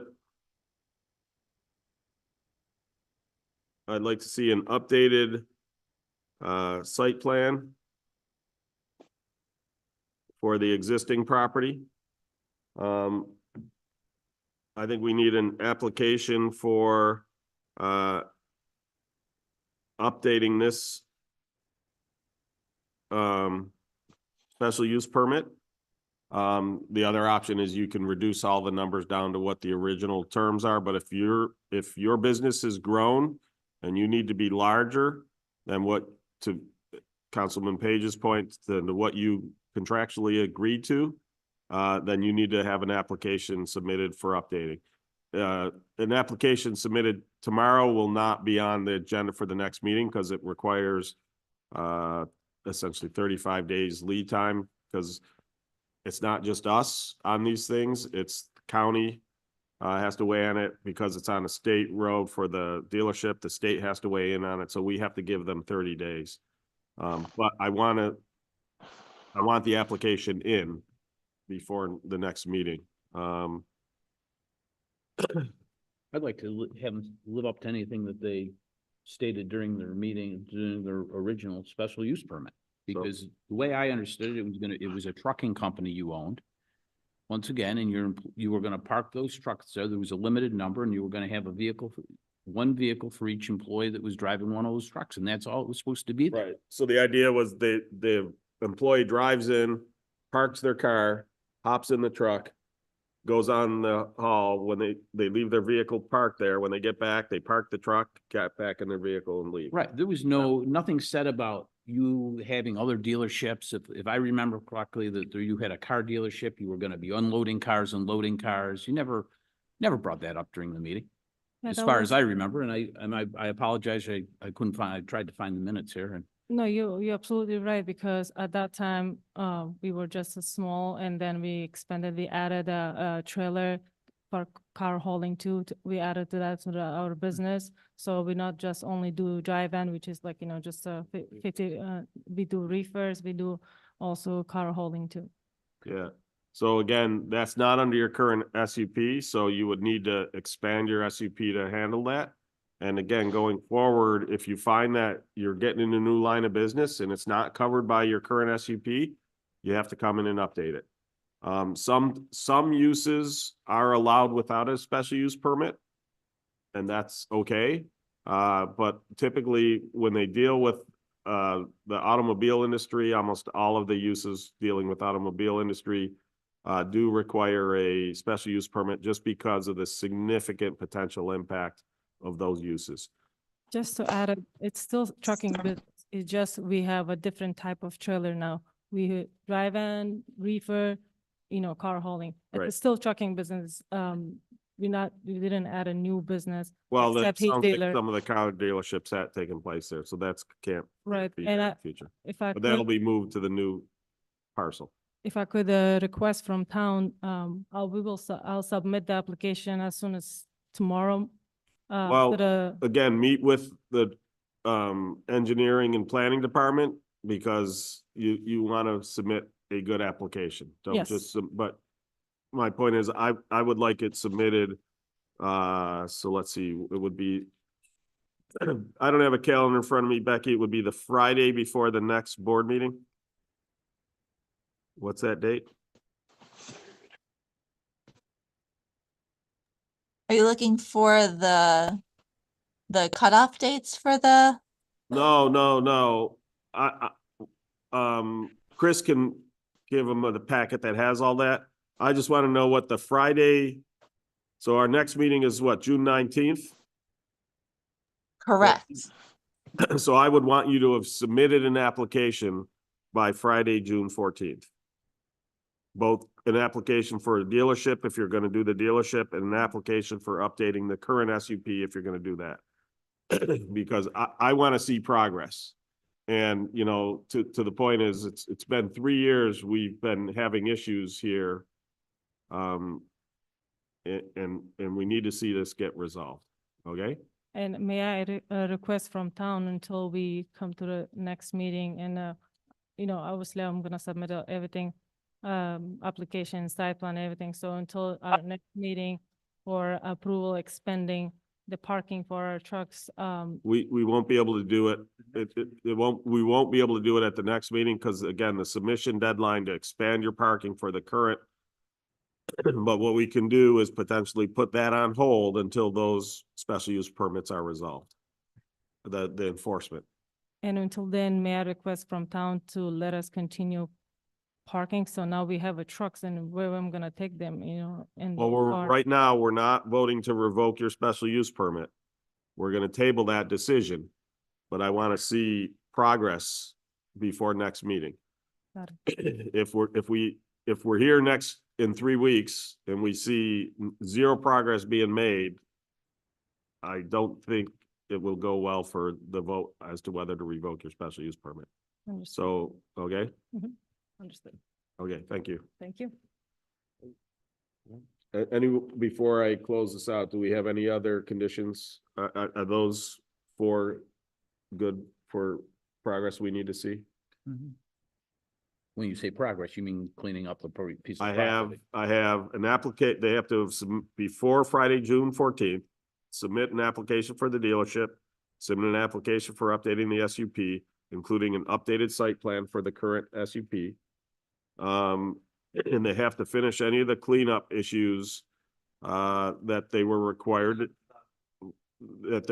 to do. It'll be whether our inspector believes they're done. You know, and again, in terms of basically any of the punch list that we provided for them has to be tackled. So, okay. Thank you. Okay, I am going to keep the keep the public hearing open for the meeting on the 19th, but I'm going to close this session of it. Thank you. Becky, I will try to write these up for you and Jenny so you can put that out and send it. I'm talking to our town clerk so that we can send it out to the applicant. Okay. That concludes our public hearings. Can I get my, what would this be, the 7th resolution? Give me a minute here, Mr. Supervisor. I got to do the same thing. Wait a second. Yeah. Mr. Supervisor and fellow board members, I have resolution 11-181, 2024 to approve and or ratify the following agreements. Second. Any discussion? Hearing and seeing none, please call the roll. Councilmember Page, Aye. Councilmember Blanca, Aye. Councilmember Barley, Aye. Councilmember Stafford, Aye. Supervisor Schultz. Aye. Mr. Supervisor and fellow board members, I have resolution number 11-182, 2024 to authorize bills payable and any associated contracts or agreements for May 16th, 2024 through today, May 29th, 2024. Seconded.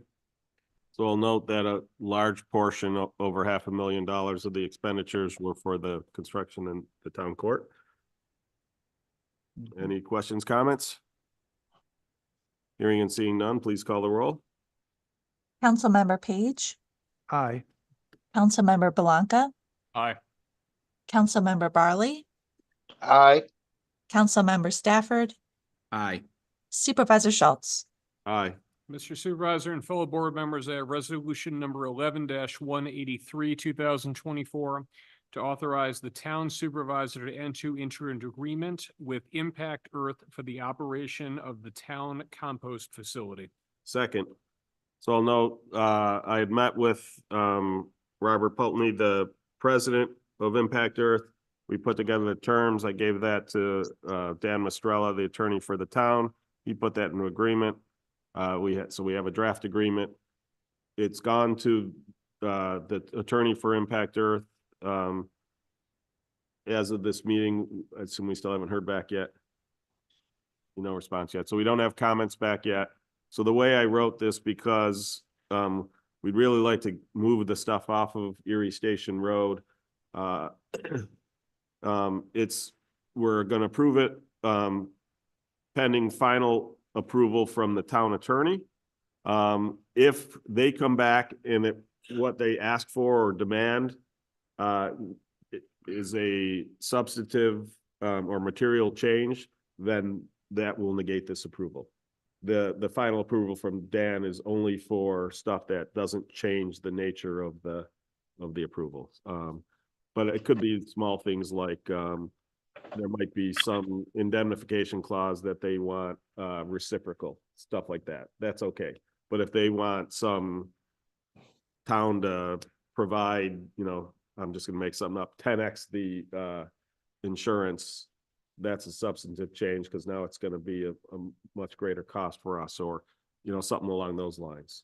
that's a material change, in which case it would have to wait the 3 weeks. But I'm hoping that he gets back to us in the next day or two and we can get this going.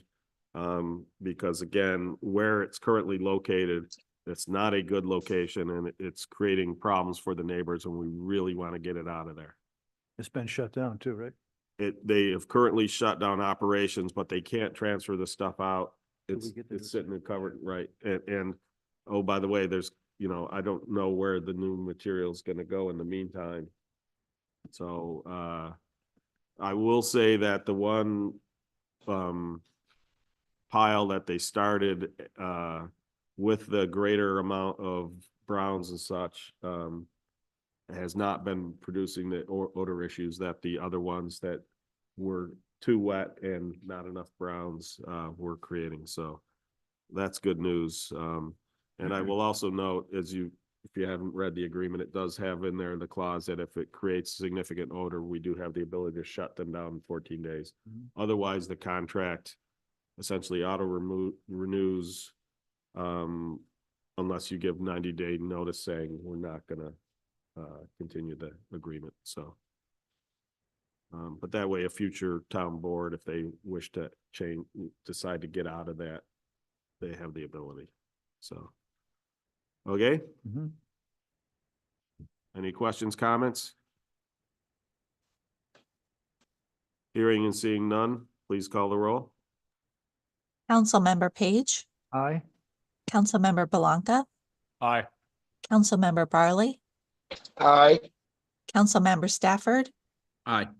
Supervisor Schultz. Aye.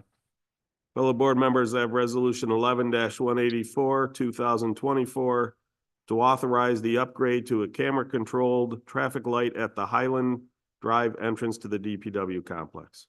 Second. So for those who don't remember, we had already approved one for town hall entrance. I had misunderstood what the county had offered. Originally, I thought they were going to upgrade Highland Drive this year, and we were going to upgrade Veterans Memorial next year. They wanted us to upgrade Highland Drive this year, and they were going to pay for the upgrade to Veterans next year. For those who didn't notice on your way in, we've been milling the parking lots, and when you mill the pavement in front of the lights, you take out the strips. Fortunately, we discovered the error. We reached out to the county. They basically were able to, they had an extra one in stock, so they actually switched them out. The two lights there are now operating on camera controlled lights. Huge props to the Monroe County DOT and how fast they moved on this stuff, because otherwise we would have had to put the lights on a fixed time cycle, which is not the most efficient. So they're already operating, and it'll actually be really good for for Memorial Day Parade and 4th of July, because from the Traffic Operations Center, they'll be able to change the patterns of the lights. So this is going to be a significant upgrade. Oh, by the way, next year, the county is going to be upgrading, I don't know if all the lights, but certainly the vast majority of the lights along that corridor to these new camera controlled lights. Because the other thing they can do is be predictive.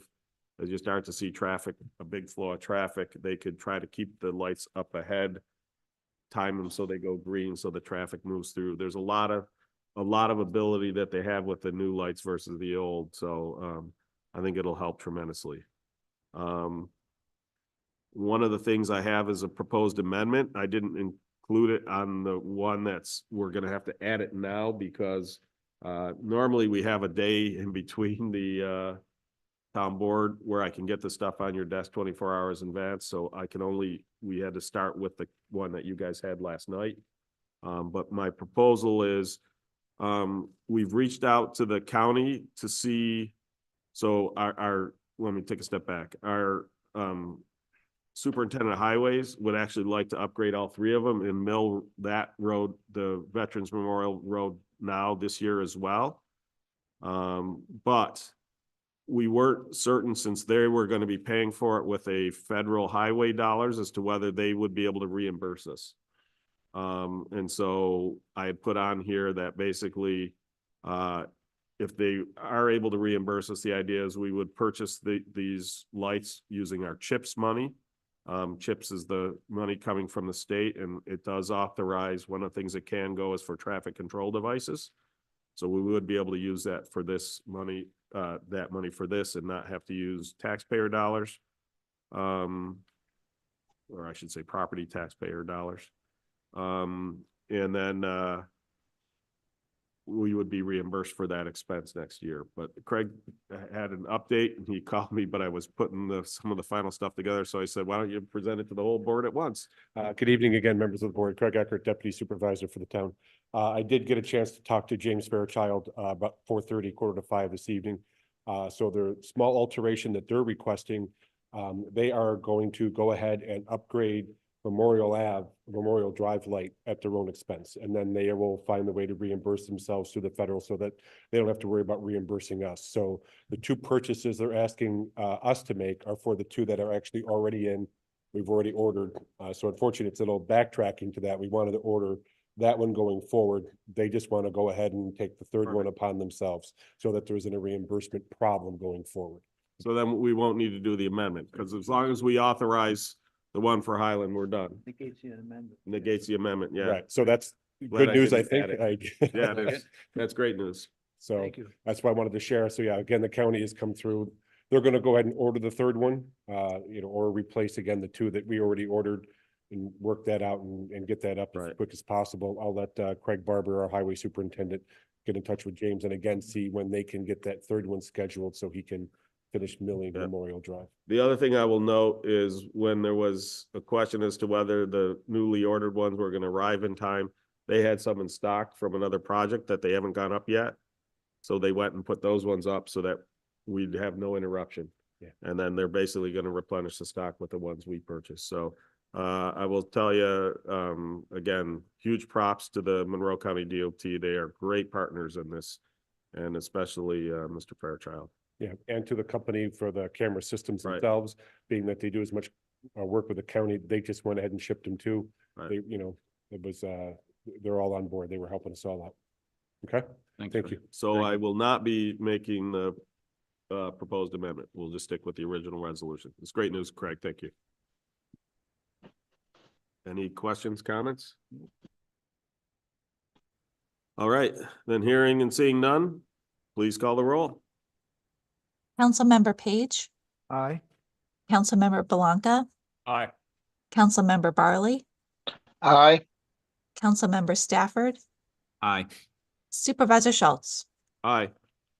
Mr. Supervisor and fellow board members, I have Resolution 11-185, 2024, to authorize the town supervisor to complete the abandonment process of Erie Station Road right-of-way that encroaches on Cartwright Inn property. Second. So, as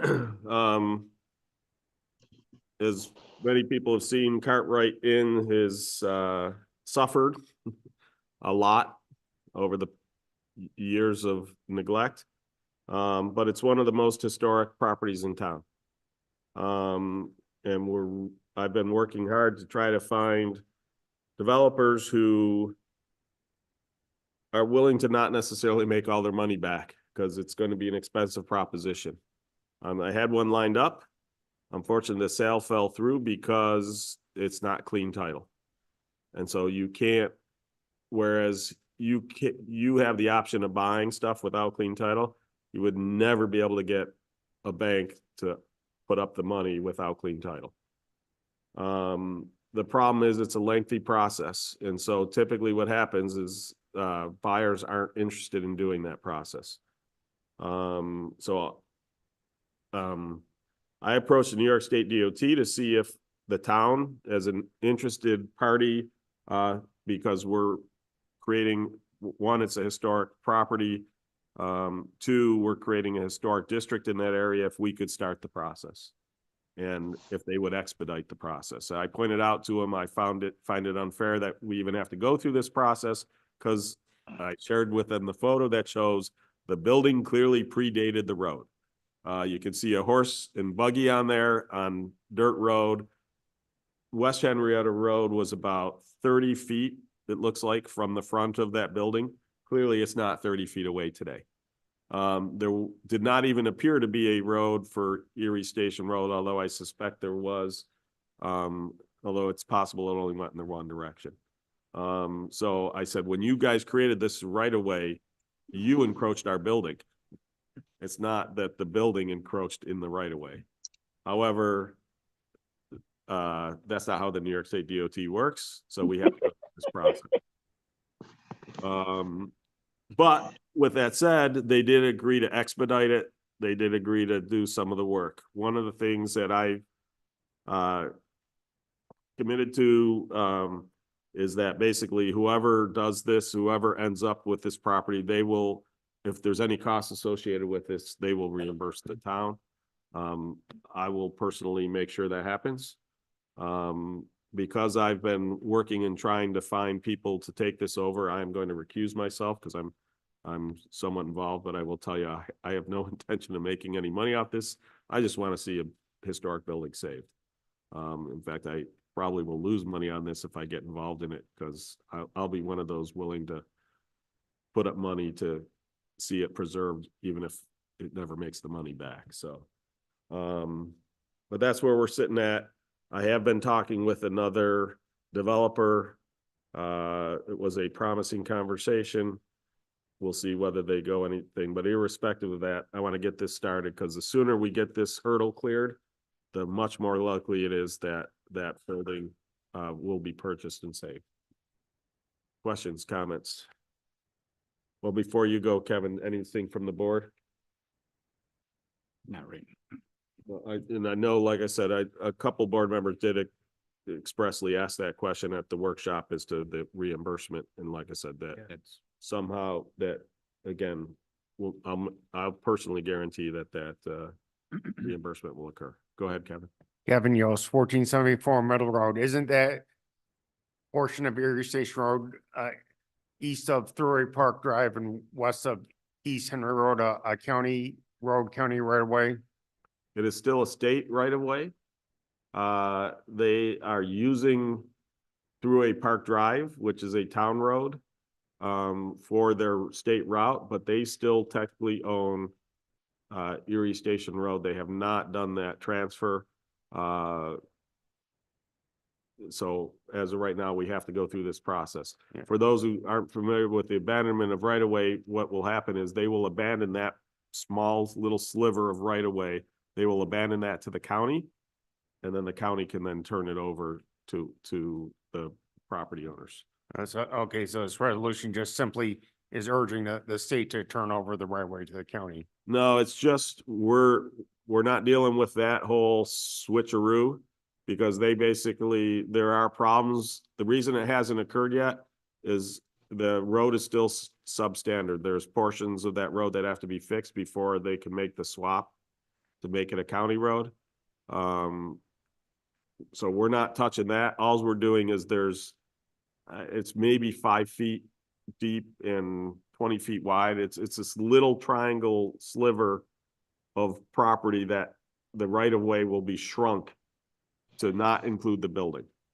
And for those, this was a question asked at workshop. It includes the original building plus if it was only those add-on kitchens, we would just bulldoze those under and the problem would go away. The problem is it's a corner of the original building. It's essentially the northwest corner of the original building is just encroaching, like I said, only a foot or two into the right of way. But because of that, it's not a clean title. I mean, the northwest corner of the intersection, southeast corner. No, of the building. northwest corner of the building.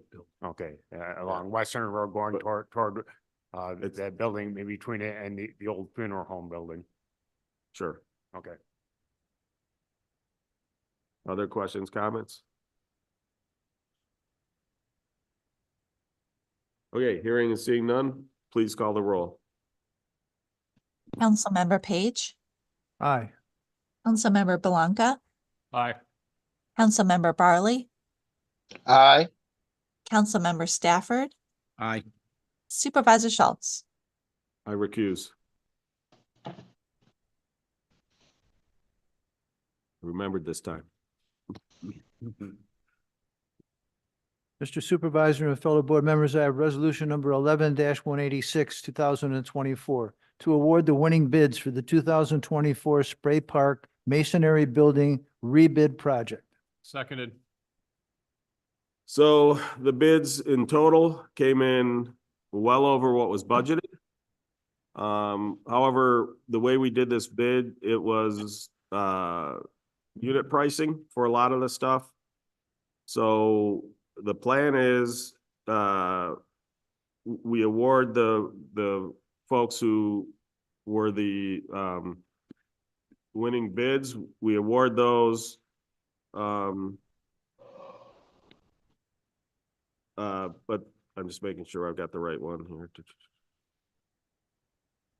But subject to reaching an agreement for reduced services. So the idea is I'm gonna meet with each of these folks, the masonry folks, and say, what can we do to bring the cost of the building down?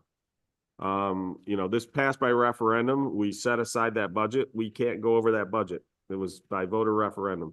Similarly, we also can't not build it. The voters voted and said, yes, we have to build it. So I'm going to work with all of them to figure out what we can do to get the prices down. What I did, we have to get the total cost down about 20%. In this resolution, I did the not to exceed number for each component. I reduced by 10%. We're going to have to find another 10% somewhere. But as I've said, explained before, you know, if we were to shrink the size of the building by 10%, that would reduce the masonry by 10%, or let's say we reduce it by 20% to get that down. That might reduce the masonry by 20%. But if it's the same number of bathrooms, the same number of fixtures, it's not going to reduce the plumbing portion by that percentage because it's only a little bit less pipe. All the fixtures are the same. So, that's why, like I said, I just only reduced the total for them, but the total not to exceed number is the budgeted amount. So we can't, there is a contingency line in there. But as I've said before, contingency is for when you hit unexpected stuff in the line, you don't want to go into it already eating into your contingency. So the idea is that we're going to work to get the building down to where it's at or under the 395,000. Any questions? Hearing and seeing none, please call the roll. Councilmember Page, Aye. Councilmember Belanca, Aye. Councilmember Barley, Aye. Councilmember Stafford, Aye. Supervisor Schultz. Aye.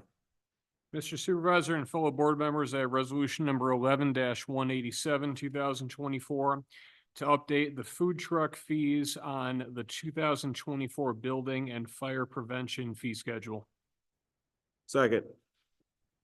So in the past, we had a $475 permit charge for food trucks, and that really was a combination of two different things. So under New York State fire prevention codes, they are required to be annually inspected. Anything that has, you know, essentially combustible fuel source for cooking, right? It has to be inspected with regards to the potential of grease fire, chimney fire, flue fire, all that stuff. Make sure that the hoses, propane hoses, are good and not leaking, the whole 9 yards. That has to be done on an annual basis. There's also this concept of a permit for a food truck. If you think about it, I've got this empty lot, let's say in a commercial district, and there's no restaurant on there. And somebody parks a food truck on there and operates every single day, right? From a real property standpoint, they're not adding to the real property. So their property taxes are for that empty parking lot. But they're essentially operating a restaurant. And that's the concept behind the food truck permits. All the towns, all the cities have them expressly for that purpose, is to level the playing field with the restaurants, right? The thing is, what's happened is because it was only the single charge, when we have a food truck coming in for a one-time event, like the 4th of July, they don't want to have to pay 475, and they shouldn't have to pay 475 to get that fire inspection. The fire inspection fees should cover the cost of doing that actual inspection. And so we looked into that. We talked with the fire marshals. We determined 75 was the right number. In the past, there was a yearly renewal reduced rate. I asked them, is there any savings to doing a reinspection from a subsequent year as there is to the current? And they said no. And so from the permit fee, we just took that original 475 and we split it up into 75 for the annual fire prevention inspection, and then $400 to operate at a specific location. And so that, to give an example of that, there was a food truck that comes every Tuesday to one of the local businesses' parking lots. It's actually, it's not just a business, it's an office park. And so that everybody from that office park can go eat at that food truck on Tuesdays. They would have to pay the $400 fee. The other folks, like at the Memorial Day parade, or like when Rise Cannabis had their grand opening, they had a food truck there. They would have to just get a special permit fee for that thing. But either way, that truck would have to show that they've had this fire prevention inspection from this year. If not, they would then have to go and get it. But, if a truck gets that fire inspection and they do 5 events, that 75 is just for that one, each year. Does that make sense? Yeah. Go ahead, Rob. That makes perfect sense to me, Supervisor Schultz. So we've had a couple people who were coming in for the 4th of July. One, as we started talking about this for the smaller folks, they were like, oh my God, I can't afford that. We said, that's when we took a look at this, and I realized what was going on with the 2 separate things. So we told them to hold off. There were 1 or 2 people who paid up front. We are going to refund them essentially either 400 or 300, depending on whether they were a new issue or a permit, because that inspection fee is only $75. Now, again, for the person who is operating at the parking lot, they won't get a refund because their cost is still $475. But we had one of the food vendors who was going to show up for one of our town events pay the higher fee. We just didn't think that's fair, even though that's what was in place at the time. My plan is to refund them the money because it's not fair to them. Does anyone disagree with that? Fine. Okay. Okay, any further comments, questions? Hearing and seeing none, please call the roll. Councilmember Page, Aye. Councilmember Blanca, Aye. Councilmember Barley, Aye. Councilmember Stafford, Aye. Supervisor Schultz. Aye. Fellow board members, have resolution 11-188, 2024 to accept a letter of credit for the Rivers Edge subdivision, section 1. Second. Any questions, comments? Hearing and seeing none, please call the roll. Councilmember Page, Aye. Councilmember Blanca, Aye. Councilmember Barley, Aye. Councilmember Stafford, Aye. Supervisor Schultz. Aye. Mr. Supervisor and fellow board members, I have resolution 11-189, 2024.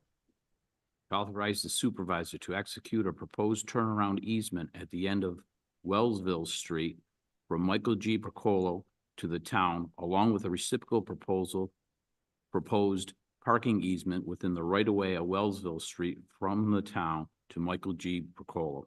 Second. So for those who don't know this part of town, a lot of the streets end in parking lots, and there's kind of been a blurring of what is public right of way, what is parking lot. We're trying to clean that up. And this particular street is in really rough shape and been in need of paving. But we really didn't want to do that until we had fully delineated where the public right of way ends, where the parking lot begins, that type of stuff. We had looked at possibly doing this as a land swap. Unfortunately, we weren't able to do that because at the very end of the street where this serves, there's a parcel that would then become landlocked, meaning it wouldn't have any street access. So we decided to do it as a reciprocal easement, but this will give our plow vehicles a place to turn around, which they don't have today. So plowing Wellsville is a pain because they have to drive in and then they have to back all the way out. This will allow them to turn around at the end of Wellsville, but it will also allow we only use a portion of the right of way. So in exchange for the parking he's giving up where that turnaround is going to be, we're going to let him use some parking in the right of way, but again, not where the road is, just off of the road, but still in the right of way. So that's the idea. We'll swap that around. We'll be able to get this paved, which I know residents living on that street will be very happy to see that completed. Any questions? Sounds good. All right, hearing and seeing none, please call the roll. Councilmember Page, Aye. Councilmember Blanca, Aye. Councilmember Barley, Aye. Councilmember Stafford, Aye. Supervisor Schultz. Aye. Mr. Supervisor and fellow board members, I have resolution number 11-190, 2024. To authorize the purchase of a Ventrac Kubota wet ground lawnmower with contour mowing deck and a flail mowing deck. Seconded. So one of the problems we've been having with the ground's not freezing in the winter. They're staying very wet all winter long. The rainier springs, we've not been able to get into the green belts and mow. For the green belts, typically it's done as part of the clustering subdivision. And the way that works is I start with a standard development and I push the houses closer together and then end up with this green space left over that can't ever be developed. Well, guess what green space usually ends up coming to the town? It's the stuff that is usually the wettest because nobody wants a house built there. Right. And so we've been having trouble getting in and mowing some of these green belts. Either the mowers will get stuck or they'll greatly tear stuff up. So last year we had rented one of these and it worked really well.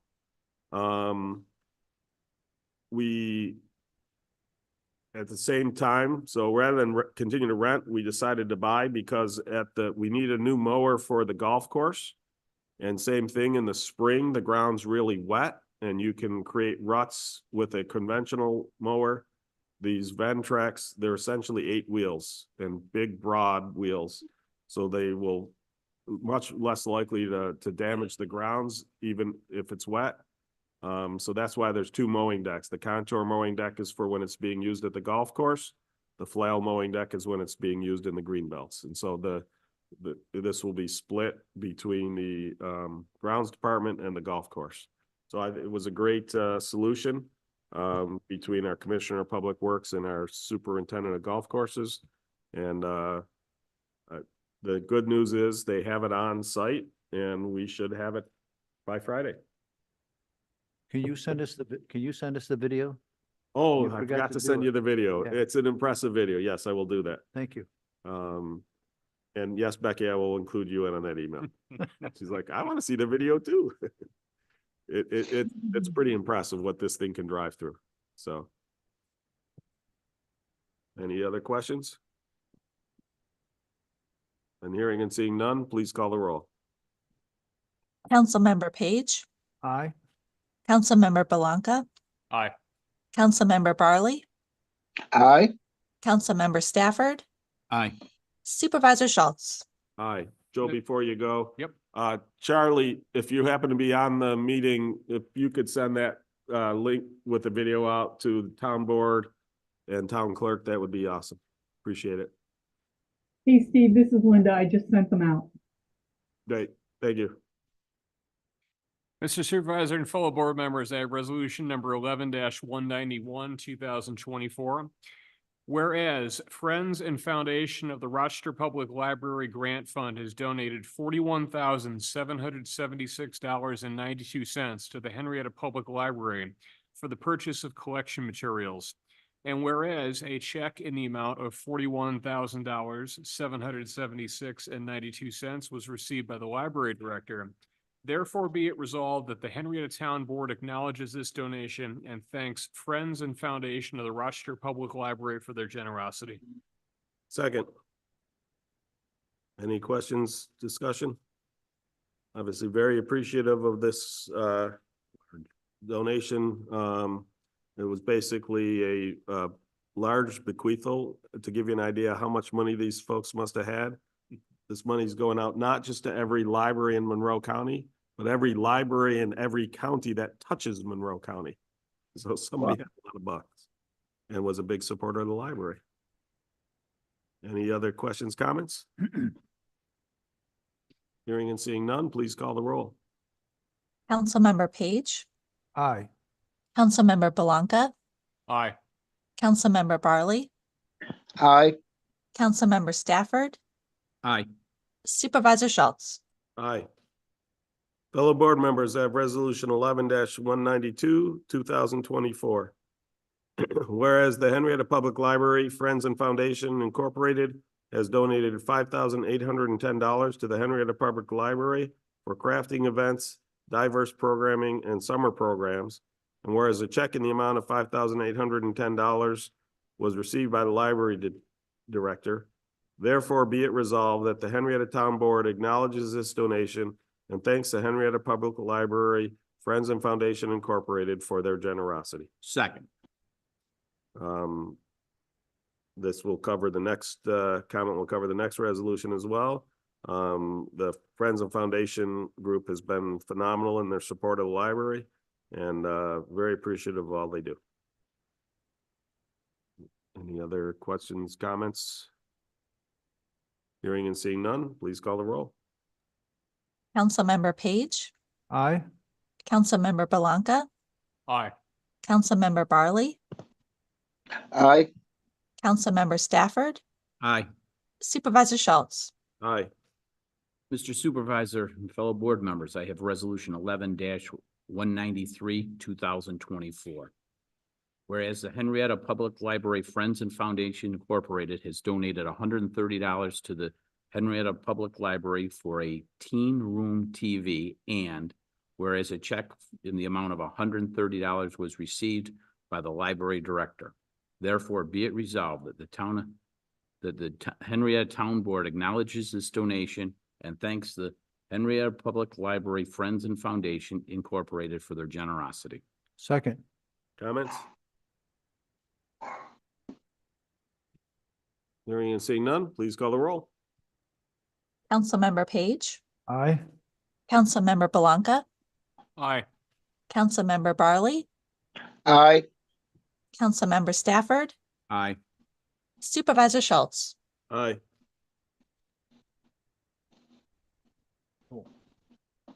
Sorry. Mr. Supervisor, I have the last resolution. It's number 11-194/2024 to hire personnel. Seconded. Any questions, comments? Hearing and seeing none, please call the roll. Councilmember Page, Aye. Councilmember Belanca, Aye. Councilmember Barley, Aye. Councilmember Stafford, Aye. Supervisor Schultz. Aye.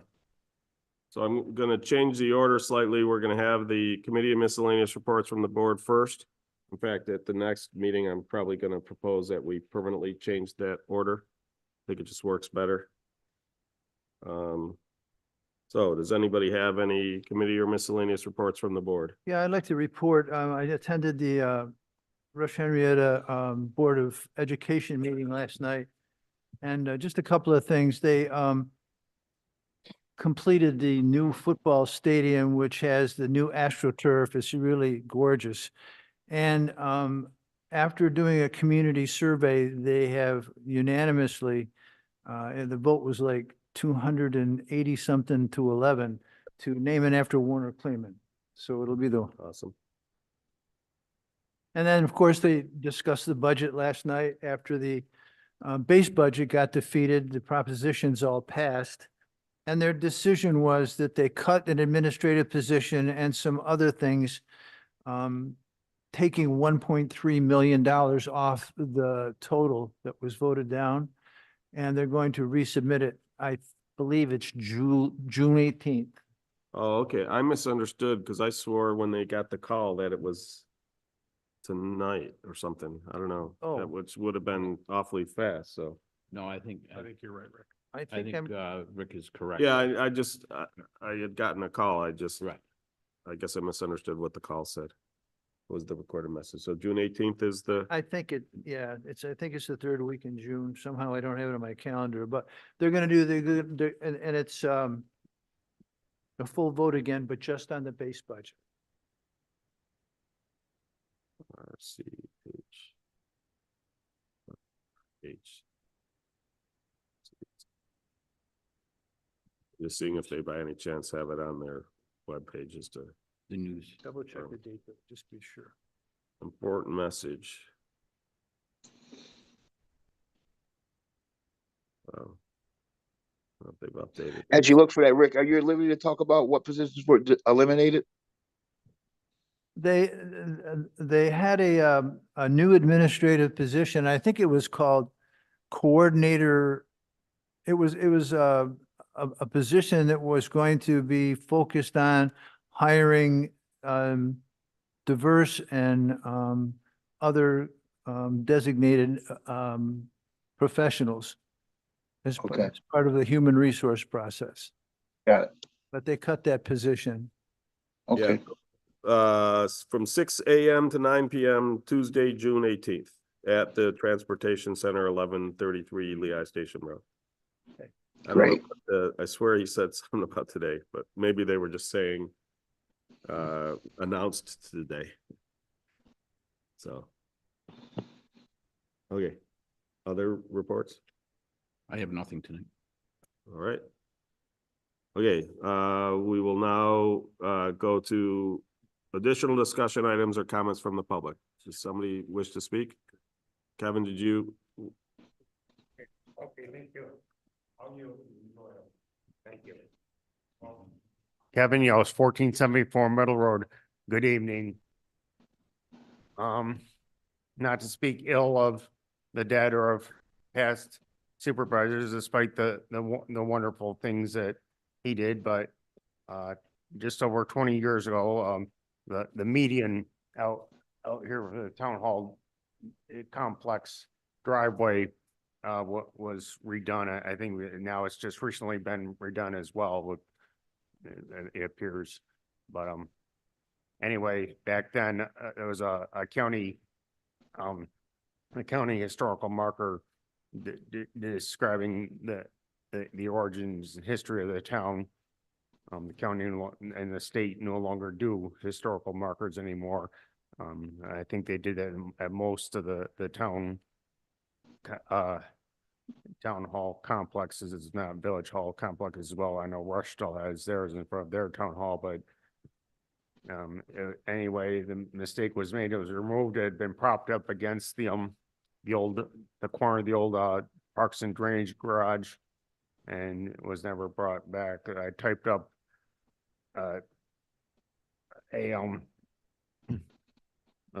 what I think should be on a future town hall, maybe or the origins of town historical marker. Perhaps it could be by the town, like the two red ones with the right writing with the white writing at the both each at both hamlet. Or I don't think Pomeroy does. I think they only do historical buildings, and they're pretty picky, persnickety about what they provide signs for. Kevin, can I make a proposal? Could you submit that? Could you get back in front of the mics in case you have to answer my question? Could you submit that to the town historian and or the historic site committee? Because we typically take recommendations from them on historic stuff.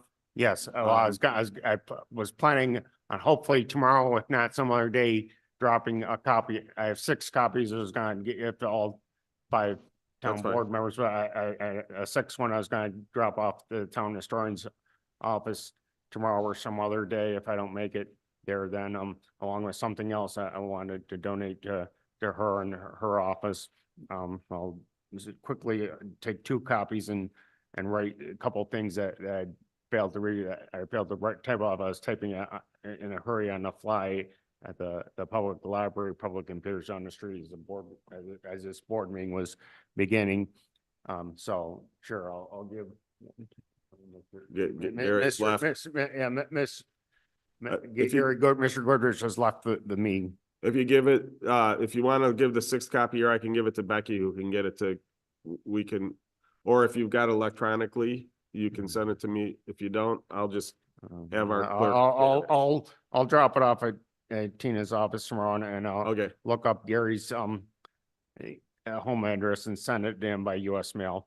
Okay. And furthermore, well, now I just turned around during the meeting and realized that now there's new wall covering on the back wall. It's going to suggest the upper part 1/2 feet a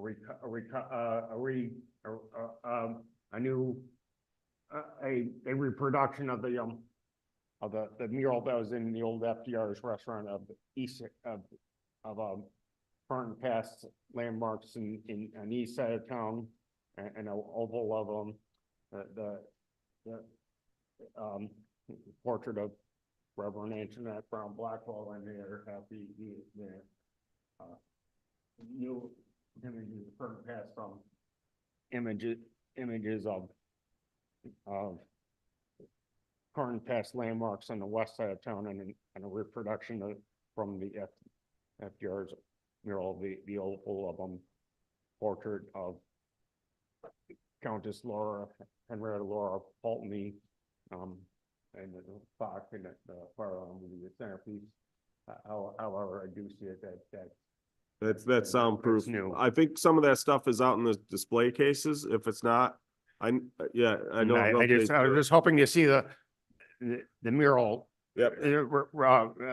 Reproduced and expanded to the west side of town in an oval Sounds portrait good. of Reverend Antoinette Brown Blackwell to complement the one of Countess Henrietta Laura Pulteney. Maybe can be done inside the west wing offices around the outer walls of the new restroom. And I'd also like to see the fake plant in the corner move to one side or the other of the display case, another fake plant on the other side to We had to move it to make room for the sign language interpreters. Yes, I understand that.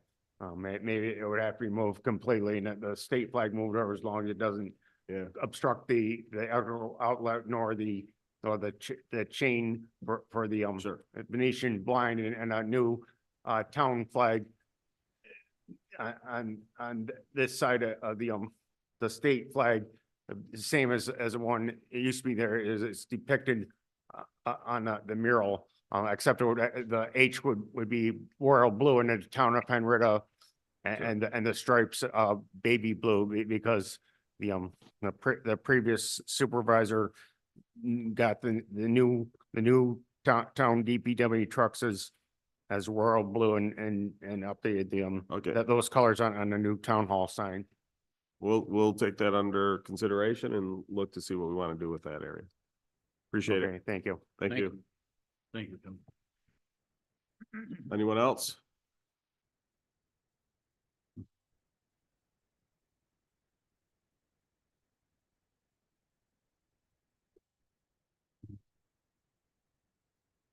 Before you start on a topic, I just want to read this notice. In 2022, you filed a notice of claim against the town and various officers of the town. Since that time, you have made repeated arguments to the town board in reference to that claim. Within each interaction with the board and various town officials, both you and Ms. Roost, with whom you co-own your Henrietta residence, have filed several additional notices of claim or threatened to do so. It's come to our attention that the law firm of Goldberg and Segala, which represents the town through our insurance carrier, on these claims has formally denied your claims by letter dated April 1st, 2024, for which they have provided the town with an affidavit of service by mail upon you. The only remaining avenue of relief is for you to file an action against the town in a court of appropriate jurisdiction. That being the case, the town has been advised by counsel that we should consider ourselves adverse parties to you and should neither initiate nor receive direct communications to or from you or Ms. Roost. Please be advised that should you file an action in the court of law, the town will properly respond through its attorneys to your claims in accordance with legally established procedure. Until the time that your various claims have been finally resolved, the town board will not communicate directly with you and will not allow you to address it. So as such, your I have request to something address say. the board has One been thing- denied. I have one thing to say. Goldberg and Sagala is not representing you on anything this year. Does anybody? I make a motion to adjourn. I second the motion. Meeting adjourned.